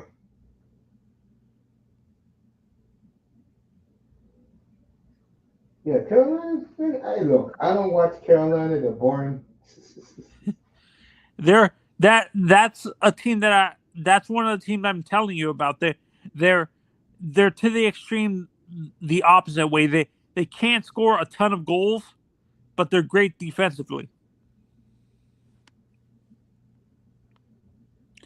And you can't be doing that against if Carolina wins their series, they're not going to be able to score enough goals to beat the Panthers or the Maple Leafs. I don't know. Vegas loves them. And like you said, you don't know what Vegas is seeing in them.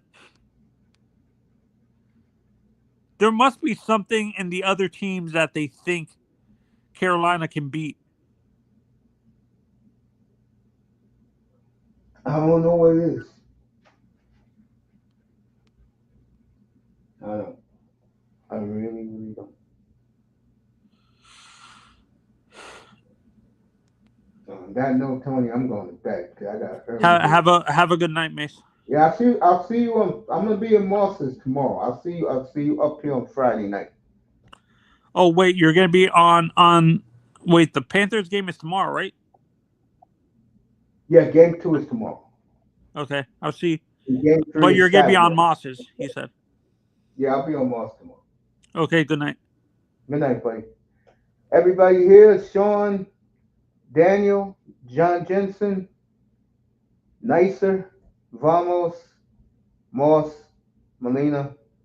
I'll see you all on Friday night for game 3 of the Pacers, game 3 of the Oilers in Vegas.